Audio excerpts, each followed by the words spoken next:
all profit is value extraction. And that means that all profit is theft from you.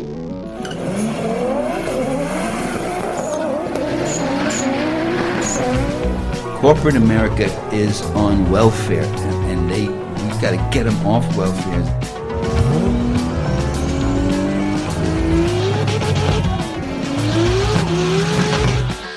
Last words on my lips. I am a revolutionary, and you're gonna have to keep on saying that.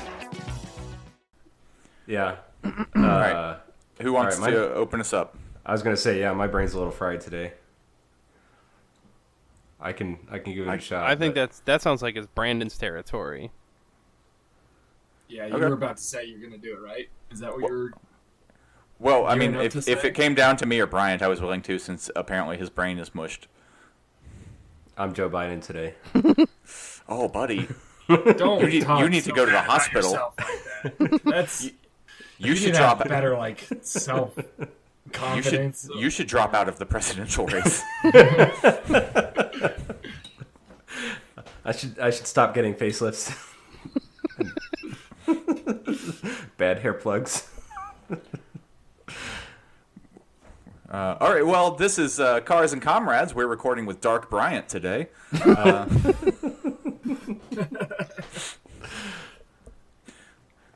I feel like if we're going to start doing cold opens, that was it. The Joe Biden bit was where we start. Thank you, Brandon, for the Great Lakes. What? Yep. Very on brand. I'm sure that's referencing something stupid that he said, but I can't keep up with all of that. Yeah. I have things to do in life. I can't just focus on all the dumb shit that he says every single fucking day.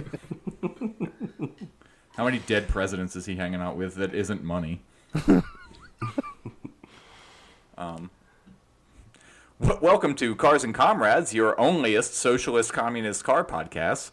I think we had some discrepancy previously over whether we're socialist or communist. I say communist. Yeah, I'm cool with that. Yeah, I'm fine. Yeah, let's hard left here. I'm recording with the normal crew today. We got Bryant, Zach, and Connor. Hello, everybody. How you doing? Doing well. Yeah, doing good. I'm a little hungover. Yeah, me too.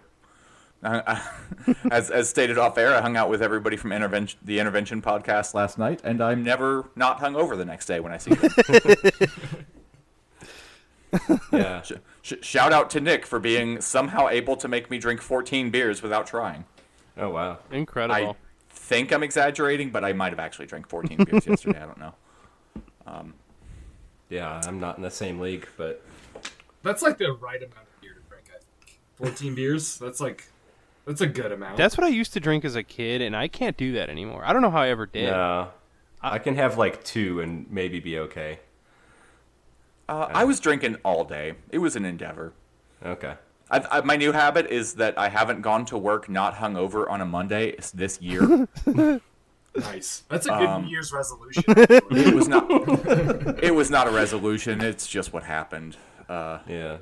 But my friend bartends on Sunday night. I always go to the bar. She just pours me wild turkey all fucking night long. So I go home not knowing how much I drink, just knowing that I don't remember getting home most Sunday nights. Well, hopefully you're walking. Look, you should be walking. Or riding your bike. I usually walk or ride my bike, and even if I'm driving, the bar is half a mile away. So okay. I'm not gonna advocate for drinking and driving on air. That's a thing that I do aggressively off air, but I won't do it on recording. As fun and cool as drinking and driving is, you shouldn't do it.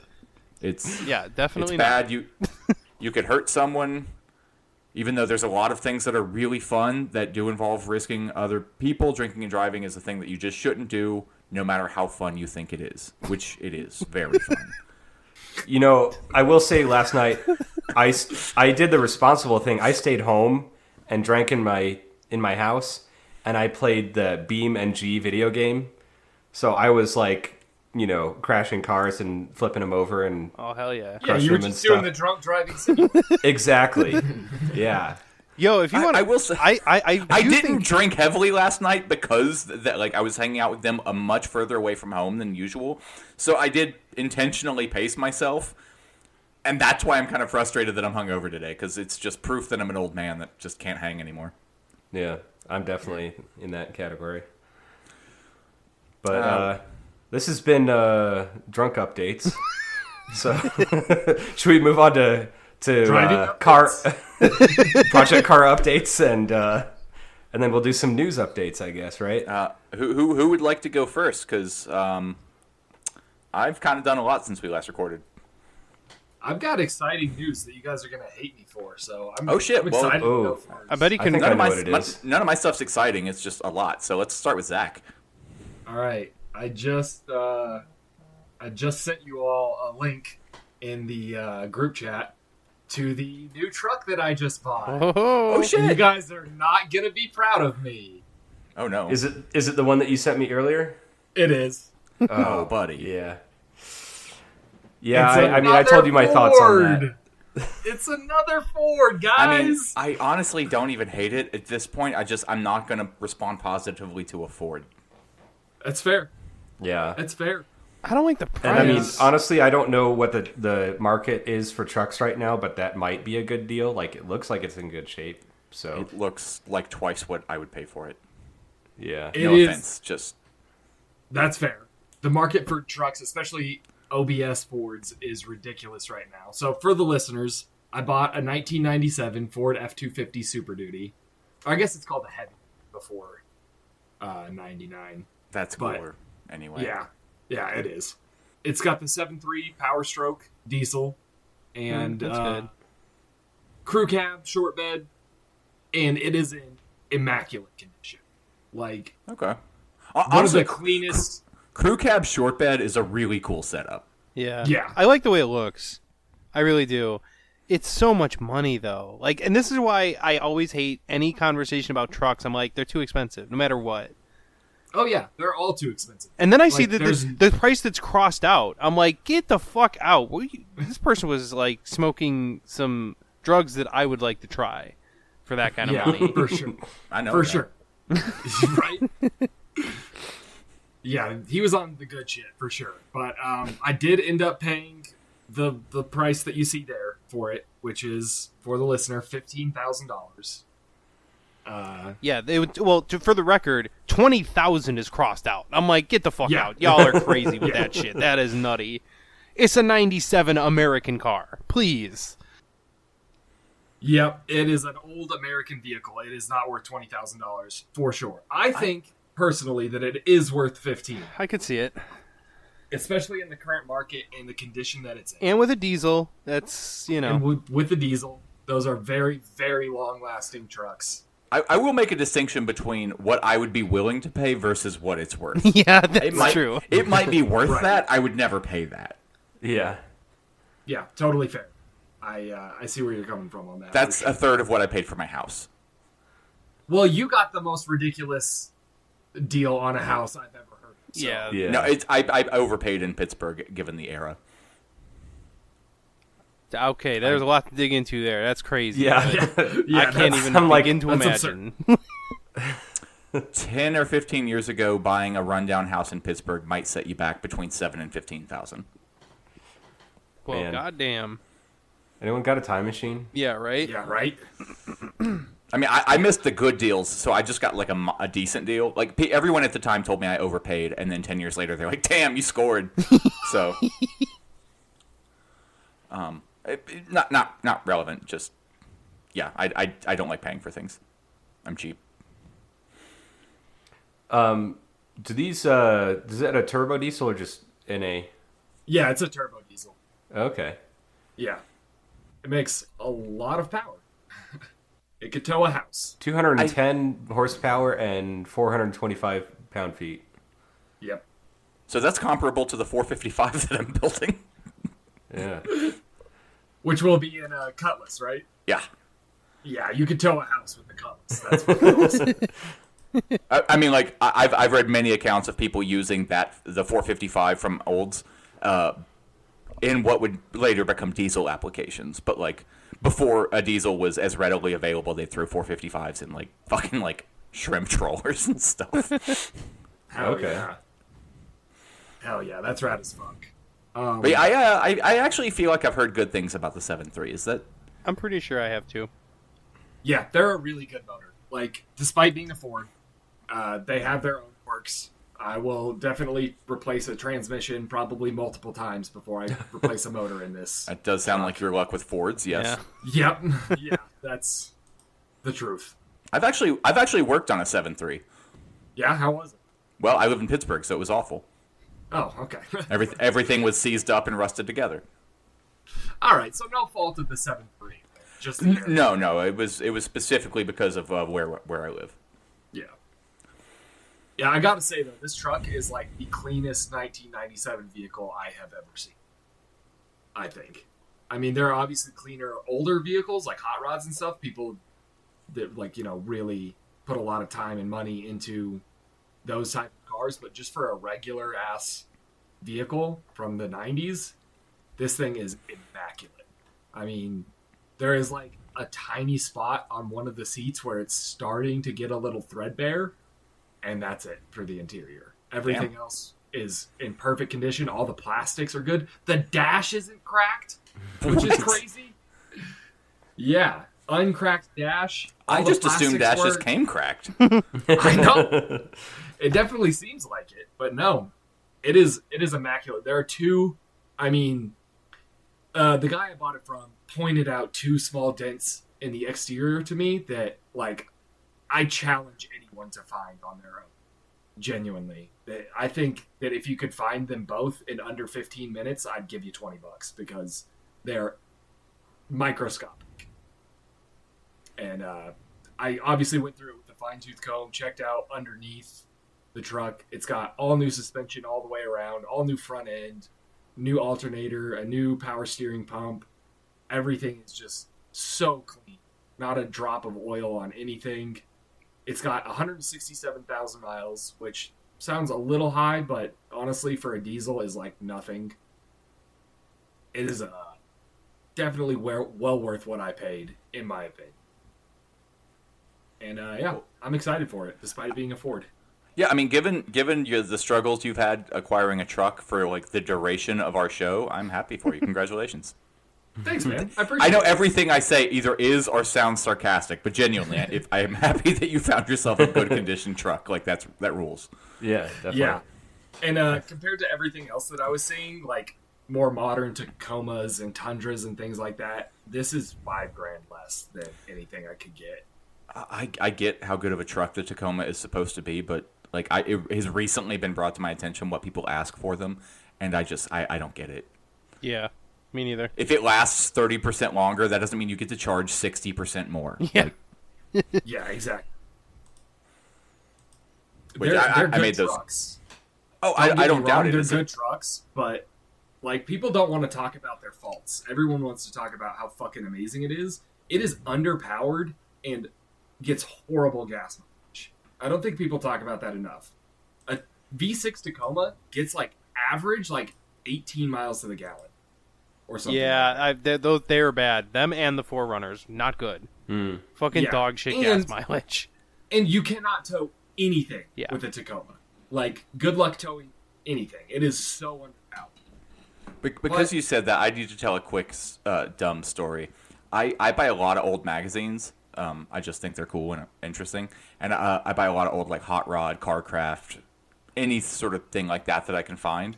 And I was just sitting around reading one of them from 1953 or 54. And it drew my attention because it was they had a review of the brand new, like, 53 Oldsmobile. Mm-hmm. And in one of the blurbs, they're like, well, we, like, really beat on this, so we definitely didn't achieve, like, the manufacturer's, like, claimed fuel mileage, but we still managed to get 18 miles to the gallon. and I'm like, you did what? I just assumed in my heart that from the showroom floor, cars like that got like 6 miles to the gallon, and nobody gave a fuck because I had a 40-gallon tank and gas cost 3 cents a gallon. Like, no, people misremember that. Like, they remember all those cars as being way faster than they were and getting worse gas mileage than they were. And you're like, wait, they're talking about 18 miles a gallon. You're like, what the fuck? Wait, what are you talking? The way they talk about them, you're like, you assume they were struggling to get 6 to 8. Nope. What do you know? Yeah, they were getting 18, and it was being reported on in a magazine. It's like everybody's like, or all the fucking boomers at least are like, we didn't give a shit about gas mileage back in the day. It's like, yeah, obviously somebody did. They're reporting on it. Well, I mean, like, there are caveats there. Like, top speeds were lower. Like, highway speeds were lower. You do get better fuel economy at, like, 55 than at 80 and things like that. But still, just when it was saying that, like, Oldsmobile themselves were saying you get 20 miles to the gallon and they personally only got 18. Or maybe I'm even misremembering that. And it was Olds saying you got 18 and they got 16 or something comparable. But still, I'm just like, holy fuck, dude. I would kill to own one thing that got that. Yeah. Like, the only vehicle I have that gets that good of fuel economy hasn't run in 7 years, and it only got that good of fuel economy because it has overdrive.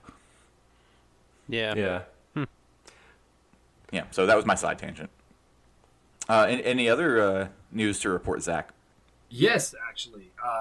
Along with going about an hour and a half north to look at this truck, I also, when I was up there, picked up the suspension for my Subaru that finally arrived. So I now am the proud owner of Flat Out GR Light suspension for my Subaru. Sick. Hell yeah. Yeah, adds 3 inches of lift and 3 inches of travel. I'm excited to slap it on and start hitting some rallycross. Oh, hell yeah. Nice. Yeah. Let me know when you go out to that. I might go out with you. Oh, hell yeah. That would be awesome. I'd love to have an extra set of hands there just in case anything happens, and it'd be cool to have a friend just for funsies. Yeah. Maybe I'll take my Subaru with the snow tires and see how it does. Yeah. Hell yeah. That would be sick. I think that's it for me, though. Who's up next? All right, let's hear what Connor's been up to. I haven't been up to too much, actually, which is nice. I feel like that's the second episode I'm recording where I'm basically saying I didn't do shit, but I didn't do shit. It's winter. It's okay. Yeah. And you honestly, live in Chicago, it's a good man. thing that your shit's not breaking. Yeah, Yeah. I've got, I got to do, oil and diff fluid change probably next weekend or something. That's not a big deal, obviously. But the other thing is, I do have at the new job, I get a bunch of holidays, so I actually have President's Day off. Which, whatever, I'll fucking take it. I'm like, all right, cool, yeah, I'll take it. So I'm actually going to go tomorrow and fuck around with the Camaro a little bit. So I'm going to take it to a few places to get a few estimates for possibly some body work that I may or may not do. And I want to go to a vinyl shop to see if they can get me some better stripes that'll last longer than 2 years. Although, I mean, I'm selling the car. I almost don't care. I could just tell whoever buys it, hey, make sure you don't park this thing in the fucking sun too much. But it's not my problem. So it's like I could just get the cheap stripes I got before, or I can get better stripes. We'll see. But I got to go see them, get an estimate, see if they can find a good color match and all that, because it's obviously a very specific color I need. And then the last thing I'm going to be doing is taking it over to the interior shop to have the seat covers put on finally, and like the foam redone on the seats because they're all torn up and shit. So Nice. yeah, so I'm taking it around for a few estimates, dropping it off at the other shop. So hopefully it'll look halfway decent. And then I've been stupid. I think the check engine light, now that I was thinking about it more, I was like, it's been a minute since I've checked it, so I don't remember, but I'm pretty sure it was an evap code, right, for the evap system of, the fuel system, whatever. And I was thinking about it, I was like, oh, well, my fuel tank filler neck is fucked up, and so the cap doesn't fit right, and I'm like, it's like pretty much wide open. In fact, I mentioned this, whenever I last updated about the Camaro, which is very, very rarely. I remember you talking about that, yeah. Yeah, I was having gas that was like literally coming out of the filler neck onto the car if I took a sharp turn. Been there. Yeah, so it's that bad, and I'm like, oh, maybe that's what's causing that engine light, which would be so nice if it was that easy. It would be so fucking great. So anyway, I found... It definitely could be that. Yeah, that's why I'm like, okay, maybe I won't be that lucky, but it definitely could be. So the gas tanks that I'm seeing are like, they're less than $200. I can just change the whole fucking thing out, and then... the seat covers, it's like, hey, if that engine light's off, I get the seat covers done. I'm also going to have them quote me on new carpet, because it's like, the carpet fibers are ancient and they like turn to dust when in the back, at least from the sun. So I'm probably going to have them do some carpet change too. But at that point, it's like, hey, if the interior's good and, the check engine light's off, the engine's running, everything's good to go, then potentially some, either good detailing or possibly some, body work. We'll see. But either way, theoretically, for the first time in this podcast history, when I say I might sell this car this year, it is potentially true. That has never been true before. It's only February, so there's a lot of room for you to be right. Yeah. That's what I'm saying. And I'm making real moves. I'm doing a thing tomorrow. So that's like legit. That's not just me talking about possibly maybe someday doing something. So we'll see. I may be able to sell that car this year, which would be fucking great because I do not love that car. Nice. At all. That's fucking awesome. Yeah. So that really is. And honestly, you're probably coming out ahead for waiting because car prices are so fucking bananas now that you'll get like... They were for the last 2 years at least. I was looking at these F-body prices. I was like, God damn, this is the time to fucking sell. This is like a stock market shit over here. And it seems the prices are still fairly high, but I may have missed out on the peak pricing, but I also don't care. I will take... Like, honestly, and part of it is I want to put it in consignment, have a professional say it's worth this much. Because if they're like, hey, this car is worth $13,000, okay. If they tell me it's worth $23,000, I'll be okay.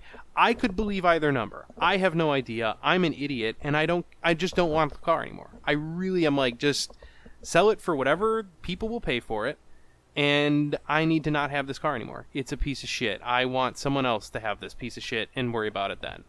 Because I just do not have the patience or the time or the love for it. Like, it'd be different if it was the Nissan I love. The Camaro I do not. And that's a big fucking difference. So. Yeah. Speaking of, like, potentially having an easy fix for something that has plagued you for so long, that's such a specific feeling. Like, I don't know how to explain that to a non-car person. But you're like, it could just be this. It might just be this. Like, there's so much anxiety and like hope, and you're just like, yeah, am I kidding myself? Could this really be true? Yeah, it's exactly, it's like feeling. It's possible until we do the repair and discover that the engine light is still there. Yeah, and then that's the exact opposite feeling. So there's equal no. equal parts of like hope and dread at the same time. Yeah, it's think about it this way, Connor. If you fix the gas tank and it doesn't fix the evap problem, at least you fix the gas tank and it's not leaking gas. Yeah, no, that's a big deal because, like, you look, if I put this car into consignment or whatever and someone takes it for a test drive and spills gasoline out the fucking tank, not good. They're not buying the car. Yeah, no, definitely not. So I have to fix it anyway. It's just I'm like, okay, maybe, just maybe it'll fix my other issue too. But yeah, that's the bulk of my updates there. So, well, Connor, you'll have to tell me about what you spend on the upholstery because I might need to do that for my MR2. Yeah, I think it's not cheap. I mean, it's not horrible. They quoted me, I think, about $750, but like, you know, it's That's not cheap. Yeah, it's not cheap. No, definitely not. I was expecting $2,000, honestly. When you said 7, I thought you were going to say $7,000, and I was like, "Oh my god, that's fucking ridiculous." Oh no. Well, don't forget, But I already spent the money. I have reproduction seat covers, so I'm going. If you have reproduction seat covers, you have to make sure that the foam is in good enough shape that it fills them out properly. Well, they're going to fix the foam. But you mentioned that they were doing the foam, so if they're doing $750 to rejuvenate the foam and install the covers, that's, from what I've heard lately, not bad. Yeah, like that's pretty good. Yeah. Like it's expensive because I refuse to ever pay another living person to touch anything I own. But relative to like what it could be, that's a pretty reasonable price. Yeah. Now again, it's a quote. It could change once they get in there. But like honestly, to get this car fucking out of my life, I will pay pretty big sums of money. I would like for it to be gone and not something I have to fucking deal with or think about ever again. Until I sell it, and then I'll miss it someday. So, you know. As far as I know, no one makes reproduction seat covers for the first gen MR2. But listener, if you know of anything, let me know. But also, I think my boss does upholstery for hot rods, so I might have to ask her about that. Oh yeah, that's I would start there. Yeah. Yeah, weirdly, I think Oh, I got the last. Brandon, are you volunteering to do seat covers for me? If you were closer and like I could have the seats around to like make a pattern off of and stuff, I would. It wouldn't be my first project. I got a few things that I'd like to get my skills dialed in a little bit more on. But Okay. yeah, I mean, I would help out if I could. I mean, I don't need to drive the car, so I could just take the covers off the seats and mail them to you. But I don't know. We'll talk. Yeah. Okay. Let's see how my next couple of projects go, and if I feel good about it, I'd be willing to try. Yeah. But like, I really like the stock seats. They're pretty comfortable and supportive. But like, the foam is disintegrating and falling out the bottom. So it's. Yeah. I think it's time. And I mean, I might just do what other people have done and put like RX-8 seats in it or something like that. Because apparently that's fairly Nice. easy to do. But Yeah, there you go. I don't know. I was gonna say throw some aftermarket seats in there. That's what Yeah. I would do. But I mean, if you like the stock seats well enough, might be worth getting them reupholstered. And they look cool, I think.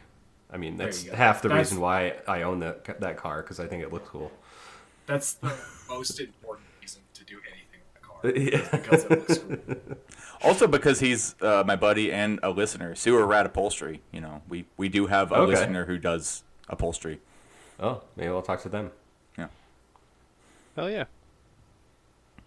Bryant, I think we've pretty seamlessly transitioned into your updates. Your MRT Sure. needs new seats, and what else you been up to? Well, I think last time I said, I was getting ready to move my MR2 into the garage and actually start working on it in earnest. And I might actually do that tomorrow because I also have President's Day off.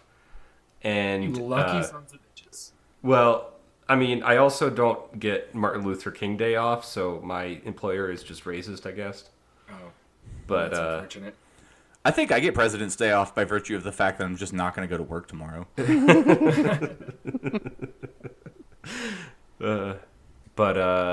So I did have one little quick adventure with my fixing my Subaru in the last couple weeks. I think I posted a video in the group chat of I was saying the muffler bearings were squeaky. So something was loose in the exhaust system and making like a squeak and a rattle. And I think it was leaking a little bit of exhaust also. And so I went in there and I jacked up the car, looked underneath it, just started tightening stuff down. And then, one of the bolts, it just kept spinning. And I'm like, oh shit, it's all stripped out. And I didn't follow my own advice from last time this happened, which is if the bolt is stripped out, the nut is probably also. Yeah. And I just put a new bolt on there and hoped it was okay. Because it's a captive nut, on the like subframe of the car or whatever. And this is it's just like a thing that holds the catalytic converter in place on the transmission mount, basically. And so that worked for about 90% of my drive into work the next day, and then it started squeaking again. And so I had to jack it up and go underneath there.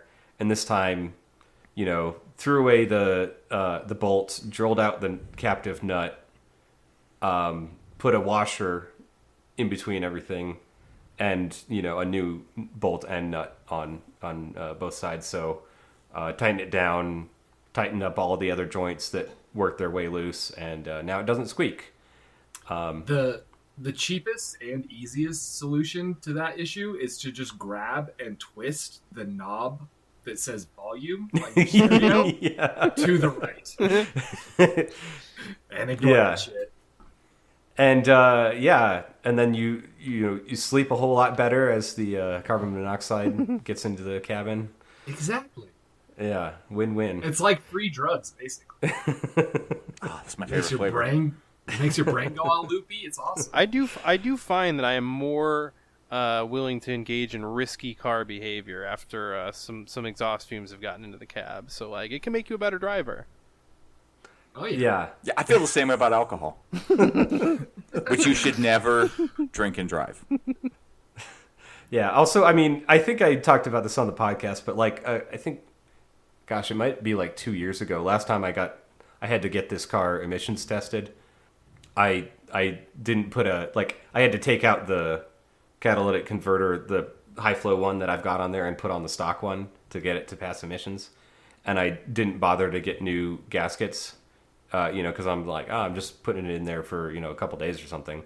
But just driving to the emissions place, I was like, where am I? So don't do that. You can get permanent brain damage from carbon monoxide, which, I don't know. It's possible that I got a little bit.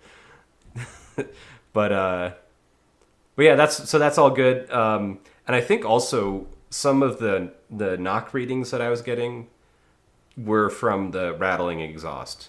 So I haven't been getting any signs of knock, at least no more than normal on that engine. I don't know. I'll still do a couple full throttle pulls and see if I get any weird numbers. It's been snowy the last couple of days, so I haven't been going balls out in that car. But yeah, like I said, Zach, I might talk to that tuner that you worked with and just make sure everything's dialed in. But I think it's good. So yeah, I mean, at the very least, give him a call if you're still having issues. He did a really good job with me, so okay, I trust the guy. Yeah, or I could just go back to the Cobb over the over the shelf or over the whatever the ones that they have for that they've since deleted off their website because of some EPA bullshit. But yeah, I still have saved on my computer. I could use one of those. It worked okay. They're good enough to get by in a pinch, I think, but I would not recommend running them long term. They're a good ballpark of a tune, not exactly a specific and tailored tune to your car. Yeah. Yeah, I mean, the problem with that, when I was running that, the thing I had was the boost would look like a sine wave. Like it would go up and down. Oh. That should not happen. No, I don't think so. Not at all. But yeah, I think that's all I've got for now. I also need to, just start working on the MR2, do all the other suspension bushings. I'm looking at right now in the room I'm recording, I've got the stack of Saturn wheels that I want to put on it, and the what do you call it? The plastic hubcaps that go in the center, the little X-shaped things. So I want to fill in the Saturn logo and repaint these. Maybe if I'm feeling ambitious, I'll find a way to like CNC engrave a Toyota logo in there instead. But that would be pretty rad. I think you should definitely do that. if you can do that, you should. Yeah, or even better, the kind of eagle-looking hood ornament badge thing. I could do a version of that on there. But yeah, that's all I got. But Brandon, you said you had a few things going on. I've been a little bit busy. Yeah.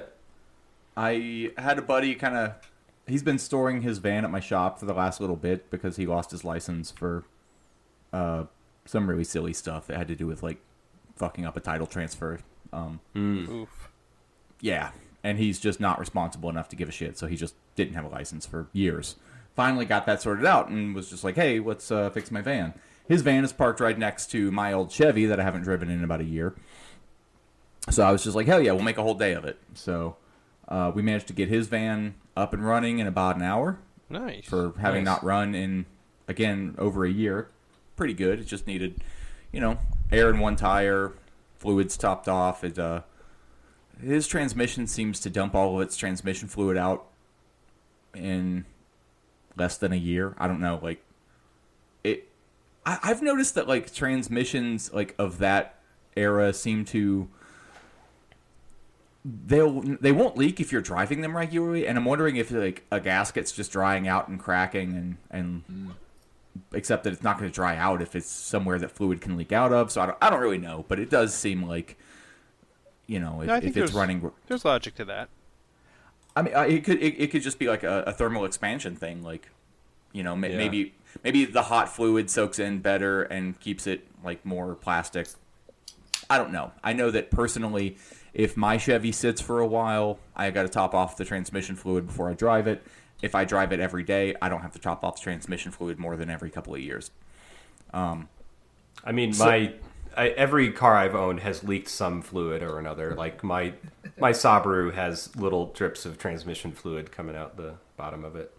Well, dude, oh god, I like opened the hood on my Chevy, and I got fucking nervous immediately because you could see where like the antifreeze had leaked out around some of the intake ports, and it looked bad. It looked like a lot. And then I opened up the reservoir, and it was still full of fluid. So I think it might just be because it maybe isn't sealed great, because I haven't actually driven it since I replaced all the gaskets. I've let it go through maybe 2 or 3 heat cycles, just like getting it like dialed in, but I haven't actually driven it, and it doesn't seem to be leaking any serious amount of fluid. It runs and drives fine. I don't have smoke in the exhaust, but that was the one where I was having a hard time getting the fuel pump to prime. I could pour gas into the carb or spray it with starter fluid or whatever, and it would run fine, but it would never seem. So I finally like just poured gas into the line, thinking I could get it to prime that way, and that was how I found out that no, I have a crack in my fuel line. Oh, No, like it maybe if it sounds bad, it's not. It's behind the fuel pump, so it's just sucking air. Oh. When I would pour gas into the line, it would run fine, and you could. I'm assuming that like it was just badly cracked enough that like it would still pull fuel, but with some air too. So it would run for a little while and then die. So I climbed under it, and I won't say I have it fixed. I'll say that I found that the line was broken damn near in half, and that it would run off of just like fuel from a bottle, no problem. So for the cost of probably a fuel filter and 2 hose clamps, I'm going to have my Chevy back on the road, nice. Which is great because that's my best vehicle for hauling stuff. Like if I was not able to buy a couch I wanted the other day because I didn't have any way to get it home. Yeah, I expect that to be about 45 minutes tops because, worst case scenario, I have to like cut some line out. But if everything disconnects and comes off easily, that'll be a pretty quick fix that I'm just out of hose clamps, or I would have fixed it that day. Also got my buddy's van running and driving, fixed all the electronics on it, like everything works on it now. So that was a cool, good, productive day.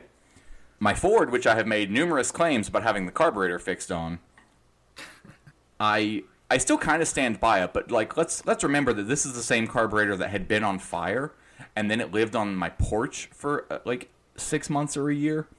So it was an uphill battle getting that thing cleaned out.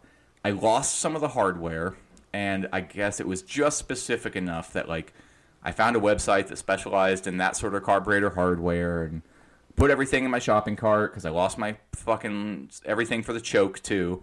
So that was looking at about $25 for those parts. And, it was stuff that I could have made do without, but, that was the right way to do it.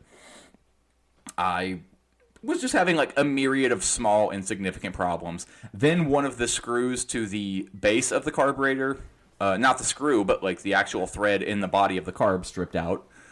And I'm like, well, sure, I can fucking put an insert in there or like do any number of things to do a quick and easy fix. But it really boiled down to the only reason I wanted to use this carb was because the jetting that it had was the one that I was getting really good fuel economy with. So when I looked into it, I realized that a brand new version of this carburetor is $65. Not bad at all.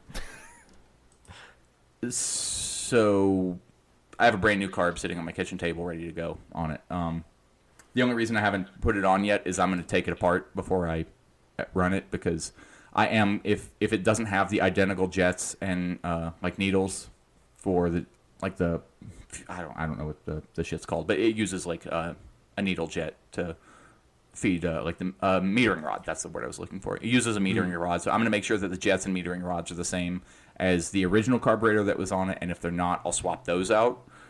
And theoretically, maybe I'll be getting back up to the at least 16 miles to the gallon that I was getting before. Oh, yeah. Nice. Hey, that's not too bad. I mean, it's not a 53 Oldsmobile, but it's pretty good. I'm currently getting about 16 miles per gallon on my 2011 Subaru. So, Well, there you go. I got nothing for you. Yeah, if you that's my one barrel carburetor. oh, very nice. Wow, that is Yeah. that's like I've seen bigger carbs on motorcycles. Yeah, I've put bigger carbs on motorcycles. Your average Harley, like old school 80-inch Harley, the carburetors flow slightly better than this carburetor does. Yeah, And this carburetor is on a 300 cubic inch motor. nice. I have so many extra Harley carbs that it's not even a joke. It's just a thing I haven't gotten around to doing. I'm actually going to try and put one on this motor because they're easier to tune than this kind of one that I have with me. Yeah. I kind of wonder, since it flows slightly better CFM and they're easier to tune, if it might be adaptable to this motor. Because one of the problems that I consistently have adapting any other carburetor to it are spatial constraints inside the doghouse, and those carbs are slightly smaller than this one is. So theoretically, it could be good. The one point of concern would be like those carbs are gravity fed because a motorcycle gas tank is above it, and I really don't know if maybe like an actual like fuel pressure from a pump might just blow the needle out of the seat. But I mean, I won't know if I don't try. So Right. Yep. Weren't you talking at some point about doing dual carbs or triple carbs on that? dual carbs, but the company who makes that kit, I asked him if it would fit in my van, and he was like, "Yeah, no problem. You just gotta like cut a section out of the doghouse," and like, and I'm like, "Fuck no, dude! Like maybe if I had another doghouse, I would put a V8 in this fucking thing. That would actually solve all of my fucking problems. Like, no, I'm not gonna cut my fucking doghouse apart. I already inhale enough fumes, and that thing seals up pretty good. Yeah. So yeah, that's cool. Like I actually got the final parts to install this one on it yesterday because AutoZone lost them for a week. In the store, just lost them. And as of yesterday, I now have all of the things that I need to do to make templates for door panels to upholster the Cutlass. Nice. I've been driving the Cutlass every day, and it's partially upholstered, but I don't have a headliner or door panels in. And I don't know if any of you guys have ever had a car that you were driving regularly that had bombed out interior. It's a fucking bummer, especially in the winter when like you hear every rattle and like you put your arm against the door and it's nothing but bare metal and it's cold. Yeah, that sounds bad. That car's been so reliable lately and so good that I'm going to reward it with new door panels. Nice. A headliner, as much as I've been told by a friend of mine that it's a really easy thing to make myself, I don't have anything to make a template with, and I'm a little bit skeptical, so I am going to buy a headliner, and I'm just going to make door panels and a seat cover that will tie all of the different... it's just going to be green and white, so I'm going to like put a little bit of white in some of the upholstery stuff that I'm doing to tie everything together, and Nice. yeah, start doing the proper upholstery job on the Cutlass. Right now, it's got the bucket seats in it, and those covers are fine, but I've got a bench that I'm going to make... I think the foam on it's good, so I should just have to make a new cover. Yeah, hopefully I'll have like a full upholstery for that car done by like sometime in the summer. Fuck yeah. Oh yeah, that's Okay. awesome. Yeah, I've redone a lot of stuff in my house, so like, you know, on video you can see that I'm actually like recording just maybe 10 feet away from my industrial sewing machine. So it's at my house now in a convenient location, so I can literally walk out to my car, make a template that I need, and be sewing fabric together by the end of the day. So if I get around to doing the template this evening before the sun goes down, it's kind of as I realize what time it is, I know that's not going to happen.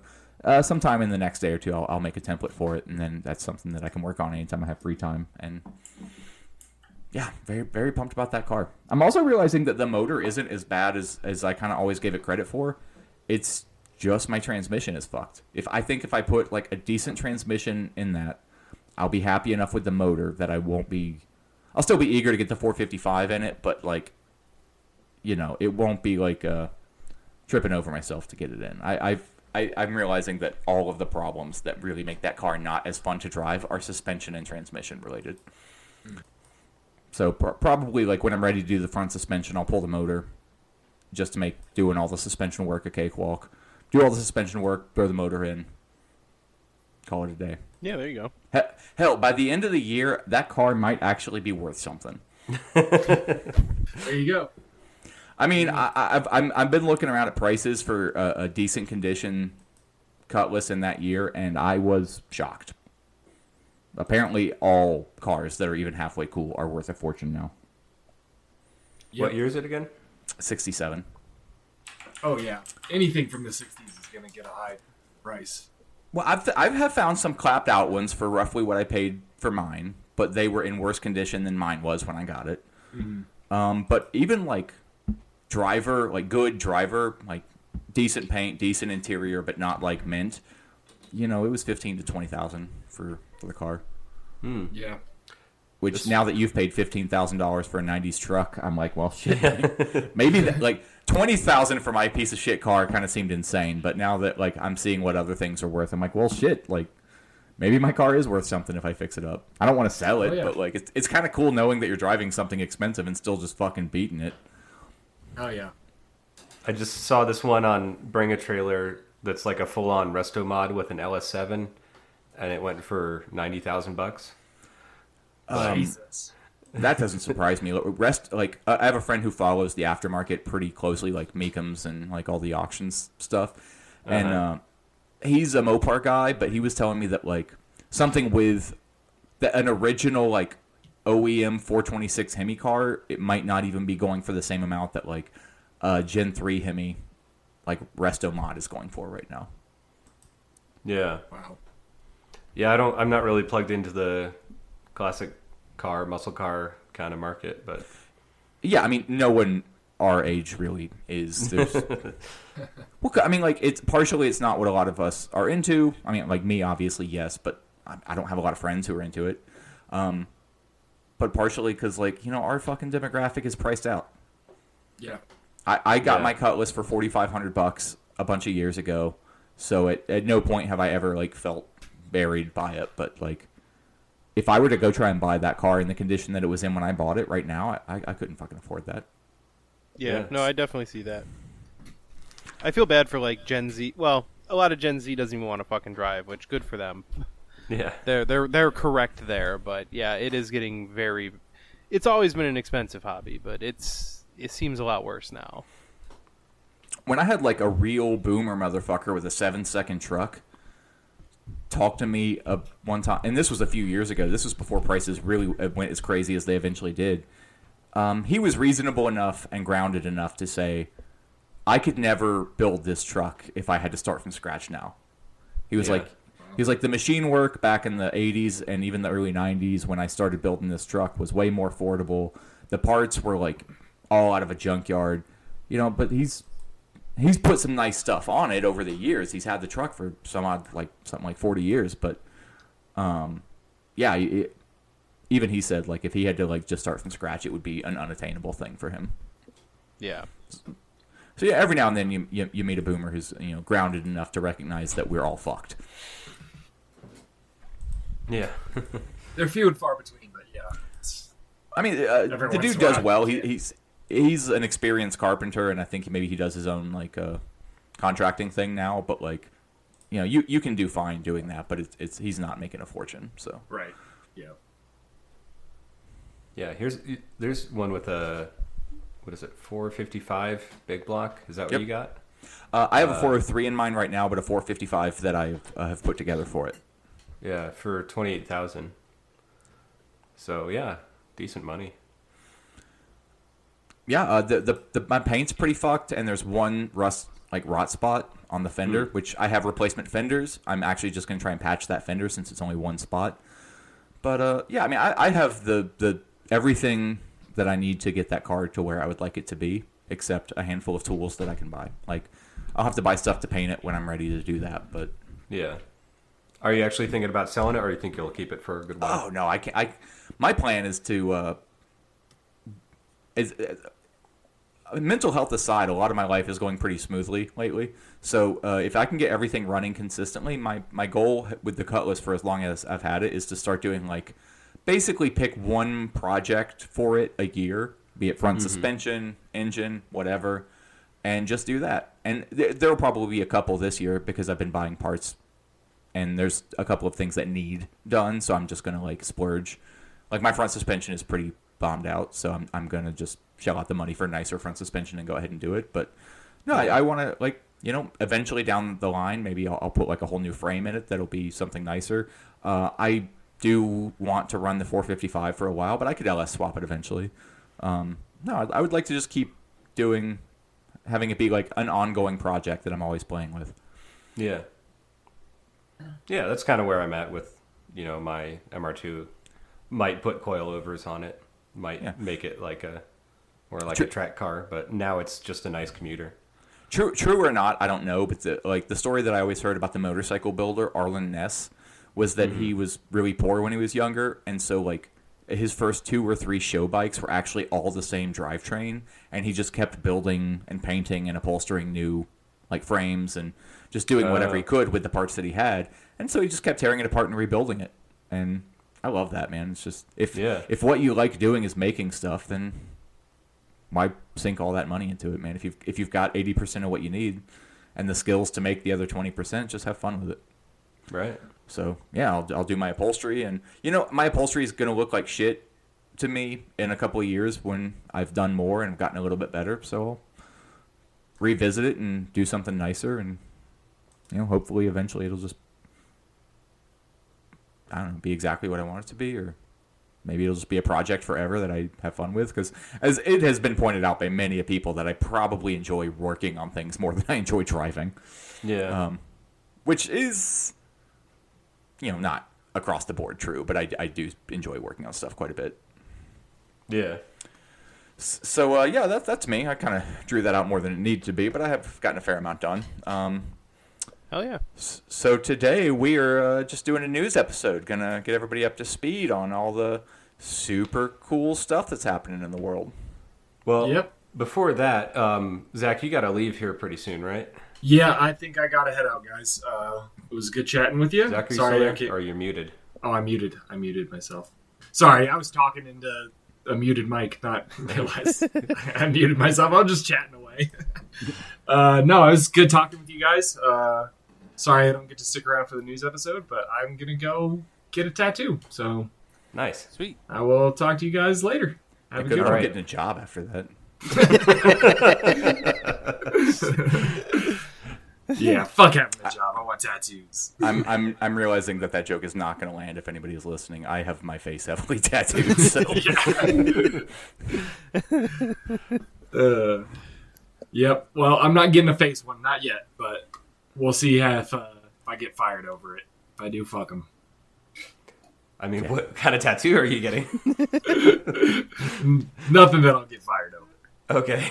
I haven't decided yet. I just want a tattoo, so I'm going to get something. We'll see. Dude, I have my fucking eyelids tattooed, and people still hire me. Nobody gives a shit anymore. It's true. Who cares? All right. All right. Well, have fun.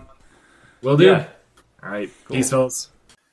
Boopity boop boopity boop boop boop boopity boop boop boop boop. Breaking news. That's the part of the show we're at. We're at the breaking news part. Boop boopity boop boop boopity boop boop. This is Cars and Comrades with your car news updates. Boop boop boop boop boop boop boop. All right. So we're talking about some news stories to do with Elon Musk as usual, and. I think I talked about this a while ago. We need to get like some kind of a jingle put together where for when we're talking about Elon Musk and his general shadiness, but all the different companies that he has his fingers in. I had it pointed out to me recently, and like it doesn't seem true, but if you look back, it is. He was so much fucking more normal 5 years ago, or 6, or whatever. Like, it has been such a gradual like decline in his mental health. But like aggressive, but gradual. That when you look back now, it's not like he was somebody to revere 5 years ago, but he was seemingly a person. Yeah. He is more like a meme now. I don't know if it's that we're just learning more about his shittiness, that more is coming out, or no. Like what pointed it out to me was just looking at his tweets from 5 years ago. Like, so they weren't trying to look at him as a person. They were just looking at the way he presented himself to the public. And it was consistently more business oriented. Like, I'm going to make rockets that go to the moon. I'm going to build cars that don't use gas. Like, it was, even if it was empty promises, which obviously it always was, it was still at least coherent thoughts. And now it's just like anti-woke, like, fuck trans people because my daughter is trans and now she won't speak to me. All that sort of shit. Like, he really leaned into culture war stuff, and it has not benefited him. No. Yeah. No, There's or a few like people that have there's done that. the anti-Semitic conspiracy theories and stuff, and Oh, yeah. this Jewish stuff, and he's like, and he comments like concerning, and you're like, please stop, dude. Your behavior is concerning, and it was already bad. Like, Yeah, that is actually one of the stories. Actually, we can just start with that one. All right, let's do it. SpaceX illegally fired workers critical of Elon Musk, U.S. Labor Agency says. But I thought he was a free speech absolutist. Yeah. So basically some SpaceX engineers put together an open letter saying that he is a distraction and embarrassment, which, yeah. Calls him like a sees him.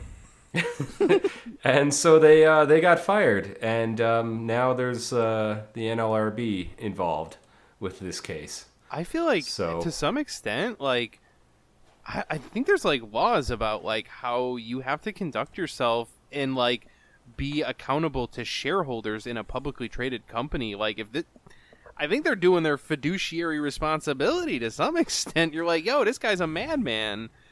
Well, I mean, there's a lot more coming out even about like board members feeling compelled to do drugs with him. Like it has weirdly turned on its head where it's like the board is responsible to adhere to his like fucking batshit behavior. Yeah, that's wild how that happens. One of the things that they said in this letter was SpaceX has a toxic culture where harassment is tolerated, particularly against women, said Deborah Lawrence, one of the employees who was fired. Yeah, so I don't think that the court case has been finalized as of time of recording. I couldn't find anything newer than January 3rd for this, but these things take time, I guess. So it says if SpaceX does not settle, the case will be heard by an administrative judge whose decision can be appealed to the board and then to a federal appeals court. A hearing is scheduled for March 5th. So, yeah, this is like, I don't know what the fines would be for this. I mean, at least they would give these people back pay and, reinstate them if they want to work at SpaceX again. I don't know if I would want to. But, yeah, that's always a double-edged sword when you sue an employer for wrongful termination. Like, you don't want your job back. You just want them. Yeah, you want them punished for what they did, but it's not like you're unaware of what your work is going to look like when you go back. Yeah, you're like, I don't think it'll be a little awkward, Judge, if I work there again. You surely you can understand. That's the thing they do with union busting too. Is like they'll fight to get people's jobs back after they've been fired for union activity, and I'm like, yeah, that sucks though. That's not great. I mean, I don't know a better solution, but I could see that being different though, because if all of your coworkers are super like, no, this person deserves their job back, and they're probably going to treat you like a fucking king because you took one for the team if it is the right circumstance. Yeah. But yeah, when you have upper management breathing down your fucking neck, like, no, it's not going to be something pretty. Yeah. I had somebody argue that I should be filing a claim against an employer one time because I was fired for trying to organize coworkers, and I was making like $10 or $12 an hour. I'm like, what the fuck? Like, the owner supervises me. Yeah. What is my job gonna look? I'm gonna have like a 90-day probationary period where they're gonna fucking hyper vigilantly like monitor everything I do, and then at a calculated like 117 days after I've been reinstated, they're gonna find some reason that I like fucked up and get fired. Like, yeah, you're gonna be put on a PIP immediately. Or whatever that stands for, a performance improvement plan or whatever. And it's like, yeah, those are never to improve your performance, by the way. Those are always to give them an out to fire your ass. Yeah. So if you're on a PIP, update that resume. I have never heard that term before. Yep. Yeah, I don't know if I have in those exact words, but Yeah, it's I don't know, probably a corporate term. A lot of companies, do that, I guess. Yeah, I'll pass. Yeah. But more reasons why we need to abolish capitalism and bosses, But more about Tesla. So the Cybertruck has been out for a few months now, and there's some going problems. totally smoothly, right? There's a few minor issues like the hubcaps flying off and the tires being damaged and the stainless steel not being quite so stainless. Aren't they having a really hard time with like traction too? Yeah, I mean the they thing don't weighs work like off, 9,000 pounds. Oh yeah, So- here I should correct that. I did say that on a previous episode. I said it was 9,000 pounds. I confused it with the EV Hummer, which is in fact 9,000 pounds. I have to say, to correct the record, the Cybertruck is technically like around. It's over 7,000, but it's under 7,500. So like, depending on your options, it could be like. Whatever. It's around 7,000 pounds. Still outrageously fucking heavy, but Right. less bad than the Hummer, which also I have said should not fucking exist. Right. This isn't in our list of news stories, but it was something I saw recently. Have you guys seen where the DOT is coming out that like basically no highway safety features are prepared for electric vehicles? I did not, No. but I'm not remotely surprised. Yeah, it turns out that when you like all of the like highway like guardrails and everything like that are designed for like 3,000 or 4,000 pound cars, there's now like I just saw like footage, and I think it was test footage. It wasn't like actually cars going off the road, but yeah, you get like a 7,300 pound truck and send it at 65 miles an hour into like one of those barriers, and that barrier just does not. I do saw shit. it. I even saw it with like a Tesla Model 3 or some shit or whatever. Maybe it was Model S, whatever it was. It was a Tesla sedan going through one of those guardrails, and it's like, oof, yeah, not stopping that car. It's not a glancing blow. I use the Cybertruck as an example, but all of the EVs, like this isn't even a too Tesla dense. specific thing. This is any Tesla or any electric car is going to go through tires because they're too heavy, and they're going to go through barriers because they're too heavy. Yeah. Yeah. I think it was the one I saw. I don't know if it was the same test, but it was one of those Rivian cars, which I think are also, or trucks, I should say, that are Crazy around heavy. 7,000 pounds. Yep. And those, I think, they've been having tire wear issues because they have like adjustable height suspension, and so like when you go up or down, it fucks up the alignment or the camber or whatever. So it's wearing out your tires in like 10,000 miles or something like that. If it's built to be Jesus fucking Christ. Yeah, you would think the suspension would adjust too, huh? Yeah. Yeah, whatever. Okay. But back to the Cybertruck. So they made these futuristic-looking hubcaps that I guess, in theory, are for aerodynamics. That's one way of saying bad. And they have these little fingers that go out from the wheel and sort of almost contact the tire. And, they made them out of like some kind of flexible rubber or plastic so that, in theory, it wouldn't like, contact the tire and, it would be able to flex and move with the tire. But turns out when you have a 7,000 something pound truck, that sidewall is going to deform a little bit, and just rolling along, it'll squish into the hubcap and come off, squish in, come off, and you do that for long enough, and it wears away, the sidewall of the tire, which can be a problem. Like you can get a hole through your tire or have a blowout on the highway if you do that long enough. So I'm not sure if it's a recall per se, but they've stopped shipping new cars with these hubcaps. Well, if it's not a recall, then this might be the first month in a year Tesla hasn't had to recall every vehicle they've ever made. Yeah.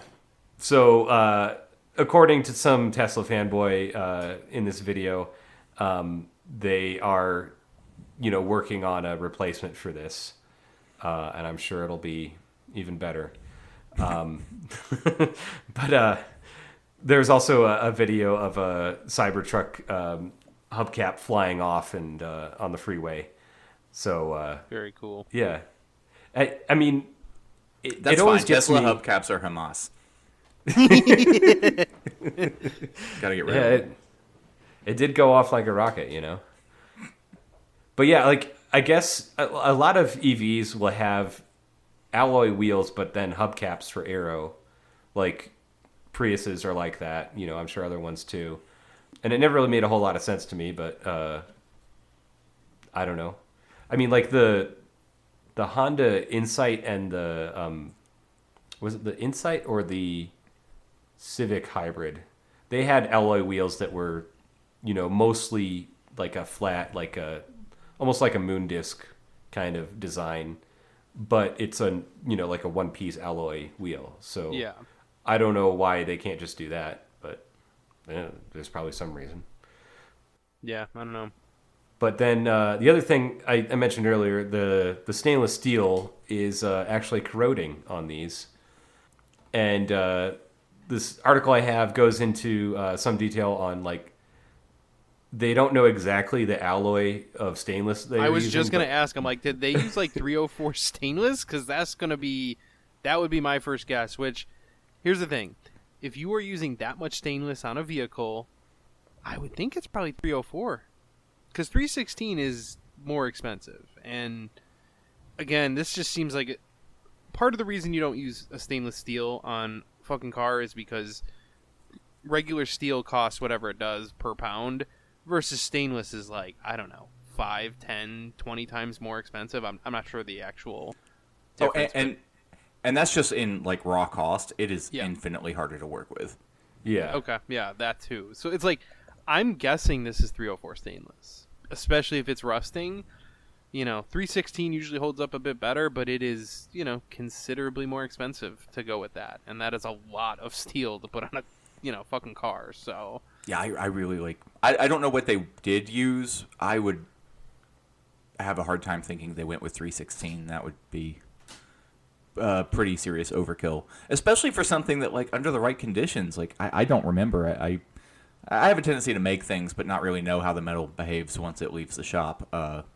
304 is subject to corrosion, for sure, in the elements. Well, and that's sort of the thing. Like, a lot of more advanced, like, maritime stuff doesn't get made out of stainless anymore because, when you start talking about, like, heat and salt and yeah. everything else, then you even a lot of grades of stainless start to, corrode, rust, whatever. And on top of that, I have seen okay, we had this really stupid thing where we had a really fucking expensive piece of stainless sheet at an old job, and they were redoing the bathroom, so they decided to make the employee, like, trough-style sink out of this piece of stainless because it was scrap.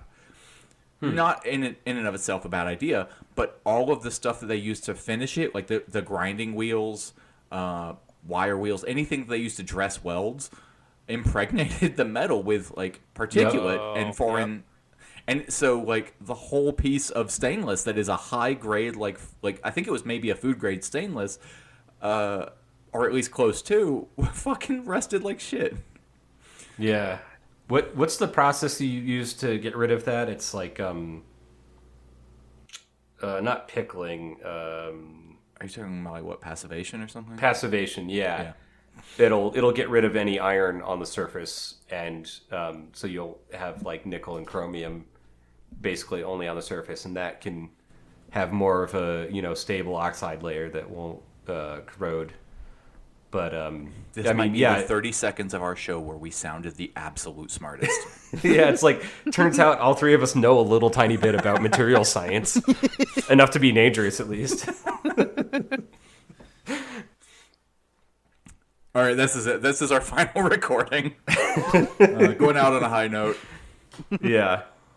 But they talk about how, like, I did like this line in the first paragraph. Elon Musk claimed that the electric vehicle's ultra-hard stainless steel body might be literally bulletproof. However, the Tesla truck's exterior panels appear to be defenseless against water pistols. So it came without any clear coat, but you can, for an extra $5,000, get like a protective film applied to it, urethane-based, it says. So this is like some kind of like clear wrap or whatever they call it, like a clear bra kind of thing. And but without this, they say, they advise customers not to park in the rain, to wipe it down immediately. That's right. To immediately remove corrosive substances such as grease, oil, bird droppings, tree resin, dead insects, tar spots, road salt, industrial fallout, etc. Yeah, you have to wash the car fucking daily. Yeah. It's basically what it comes. If you drive, well, you gotta clean it off after you use it. Right. But don't use water that's too hot or certain types of soap that are used for automotive cleaning. You basically have to go to the store and get like stainless steel appliance cleaner for your right. car, and that's it. I mean, that is one thing that DeLorean owners talk about is like just use gasoline to wipe down the outside of the car. Apparently that works pretty well. Yeah, better wear gloves too, otherwise you'll be leaving fingerprints behind. Right. I'm just, like the DeLorean had all these issues, and that was 40 years ago. Right. And he learned nothing. Yeah. I just don't understand because, so he's a billionaire, like a super duper rich guy. So I'm just not understanding because I do believe in the market to some extent. I just don't understand how like you can consistently make all these mistakes and be rewarded by the market. Like I'm right. still struggling with that a little bit. So I may be losing a little bit of faith. Maybe you guys are onto something. I'll have another beer about it. Well, is there anything else going on at Tesla that we need to... I think that's all for now. I think we can move on to the UAW. Actually... Yeah, I was going to say, isn't the UAW doing a little bit at Tesla lately? Yeah, so the UAW has launched union campaigns at Tesla and 12 other automakers. So Sean Fain wasn't kidding when he said, maybe next time we negotiate, it might be, instead of the big three, the big 4, 5, 6. Let's see. So this include the companies that they're going after are BMW, Honda, Hyundai, Lucid, Mazda, Mercedes, Nissan, Rivian, Subaru, Tesla, Toyota, Volkswagen, and Volvo. So are there other car makers out there or not? I mean, I think these are all the ones that are built in America. And most of these are built in the southeastern U.S., except I think Subaru is in Indiana. But they're doing union drives at all of these, which, I mean, is pretty impressive to be going all out. Well, I mean, to me, I can't help but, like, look at this, and I really hope that, like, people who are in unions, like, are looking to see, maybe not in the UAW, but, like, other people in unions, other people thinking about getting into unions, are looking at this and going, oh, fuck, man, the leadership of all these unions have been completely lying to us for years, where they're like, oh, we can't go hard, we can't ask for too much. And then it's like, like the UAW was run by this, like, a bunch of centrist clowns for, decades who had all this power, squandered fucking strikes in 2019, right? Where they struck for months on end and then, like, didn't get shit for it. And then you get someone who's just a little bit more radical and making big demands, making big wins, and then sure enough, the result is, oh, well, we're going to, like, organize the fuck out of this whole industry now. We're going to really make we're making a big show of it now. And it's just like, yeah, that's always been true. So, like, I hope that other workers are seeing this and looking to their shitty union leadership and, like, being like, oh, the knives are out for these motherfuckers. Like, this is over. We now see what works. Like, I hope that that's what's happening. But, yeah, I mean, I think IATSE's coming up again pretty soon. Isn't it, Brandon? Do you know about that? Yeah, it's this summer. I haven't been keeping up with it too closely because I don't really work in IOC anymore. I am still a member though. Yeah, we've been getting emails about like starting to try and plan ahead for anything, because the theory that a lot of people are operating on right now is that there's been very little film work ever since the other strikes ended, and it's because they knew that the IATSE contract was coming up for renegotiation this year, so they weren't going to try and start too much that might, like, get fucked up by another strike. So they're kind of trying to starve us out preemptively. Yeah. And there's that, I mean, we don't have an article about it, but that whole bullshit with Trader Joe and Amazon, and they're trying to, like, actually abolish the National Labor Relations Act. This is the first I'm hearing about that. Yeah, they're basically saying, unions at all, fuck that, Yeah, pretty fucked up. I forget which podcast I heard about that on.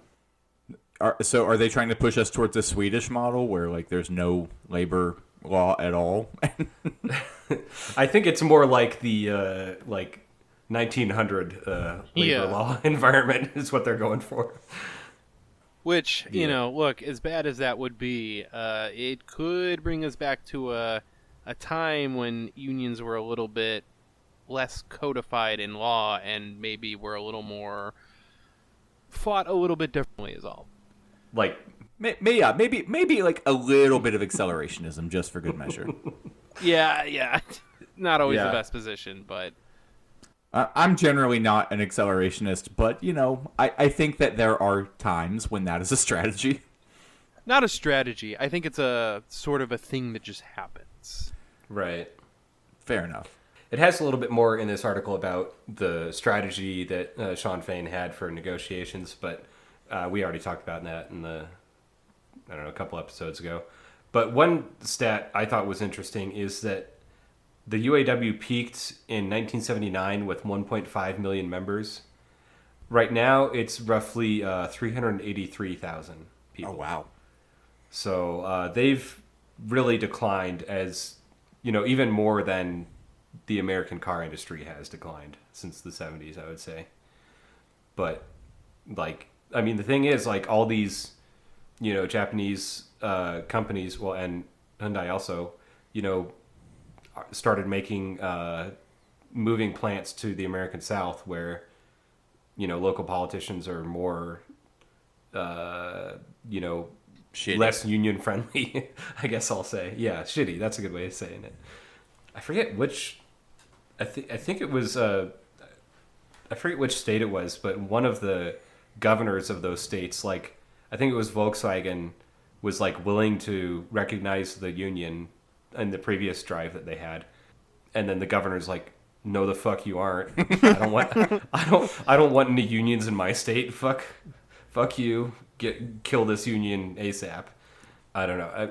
I don't remember all the details of that, but if I do remember all this shit, I'll put it in the show notes. I guess one of the things I do have to give grudging support to Biden is that the NLRB has actually had some teeth in it in his administration. That's true. I actually don't think that was because of he thought that would happen or gave a shit about it. I think it's just he accidentally appointed the wrong people, and now they're kind of good. So I think you might be right. This there was I remember hearing maybe 6, 7, 8 months ago that the NLRB, was going to start having more teeth, but that a problem that they were facing is that they were still massively understaffed. And no, that's definitely true. Yeah. Yeah, I was going to ask because if they have more authority and no power to act on that authority, it's not really that much stronger. It is in theory, but in practice it would not be. So I think that's why they go for sort of symbolic wins. The UAW is doing a lot of big work. They might do a little bit more, put more of their resources towards that than they might for something that doesn't have quite as much going on, essentially. Okay. I mean, that's just kind of my speculation, but they are, in fact, very, very understaffed. And of course, conservatives are trying to render the administrative state a lot less powerful. So, like, federal agencies like the NLRB could potentially lose most of their authority in the pretty near future. So, like, that goes the EPA, the NLRB. I'm sold. I'm going to vote blue. A stronger NLRB is totally worth the tens of thousands of Palestinian children that we have financed the murders of. Yeah. Yeah. I actually went to brunch today, and it really did get me thinking that I should endorse Joe Biden on the podcast. And I really do think that the genocide and the breaking of strikes and everything, I just can't help but think that Trump would probably be worse. So yeah, glowing endorsement for Joe Biden from me. Go vote blue one of for him. the things I've been struggling to keep my fucking mouth shut about for the last 15 minutes is, as much as I want to like Sean Fain, he did come out and say we were gonna there was no way we were going through this section of the news episode and not mentioning that. And then defended it on a stage with Joe Biden. I was like, please, man, like, we did this whole series on Walter Reuther, which I know obviously very few people have listened to, but it's like, this mistake already happened, man. Come on. Like, we did this already. Don't fucking do it again. I like Sean. I am giving him as much credit as I think he's one of the best labor leaders we've seen in decades. But man, that is a low bar, unfortunately. Yeah, if he organizes a general strike in America, I will forgive him for his dumbass fucking endorsement of Joe Biden. Right. Yeah. But that's not one of his finer moments for sure. Yeah. Yeah, I quick side tangent, but I was hanging out with some liberal friends yesterday, and I'm sorry. Predictably, they were mourning the loss of Navalny. I didn't even know this guy until I was just like, oh, their liberals are cheering for some dead neo-Nazi, and you're like, okay, yeah, it sounds about right. And I'm like, do you guys know what he said about Chechens? They're like, no, what? Yeah, not good things. So, that was a fun I don't think he limited it to Chechens either. No, he did not. Yeah. Yeah, I won't repeat those words, but I think that the liberal brainworms are getting almost as bad as the conservative ones. Yeah. But back to the UAW, they have been filing unfair labor practices against Hyundai, Honda, and Volkswagen, who are predictably doing union busting activities. Yeah, the norm. So they allege that management at 3 facilities have participated in illegal union busting as workers organized to join the UAW. Of course, they refuted the accusations. I like this. Hold on, I really like this line.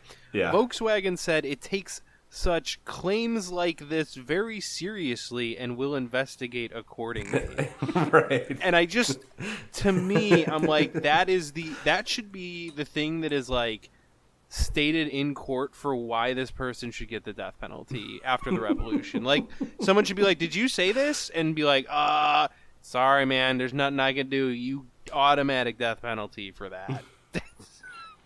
Unbelievable. They're laughing at us. Yeah, what is the meme I keep seeing going around? Like, we've investigated ourselves and cleared ourselves of all wrongdoing. Yeah, this is very corporate cop speak, basically, the same thing. They take it about as seriously as the whatever Harvey Weinstein's company takes fucking sexual assault allegations. Right. So the union alleges the activities range from surveillance of workers at Honda to confiscating, destroying, and prohibiting pro-union materials in non-work areas during non-work times at Hyundai. Yeah. That would be illegal. So, yeah, just a reminder to listeners, I mean, look this up and get the laws exactly, but union organizing activities are protected by law. You are allowed to agitate for a union at work.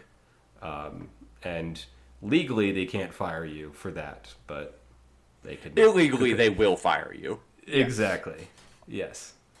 and it might be months or years of court to try and get your job back or back pay.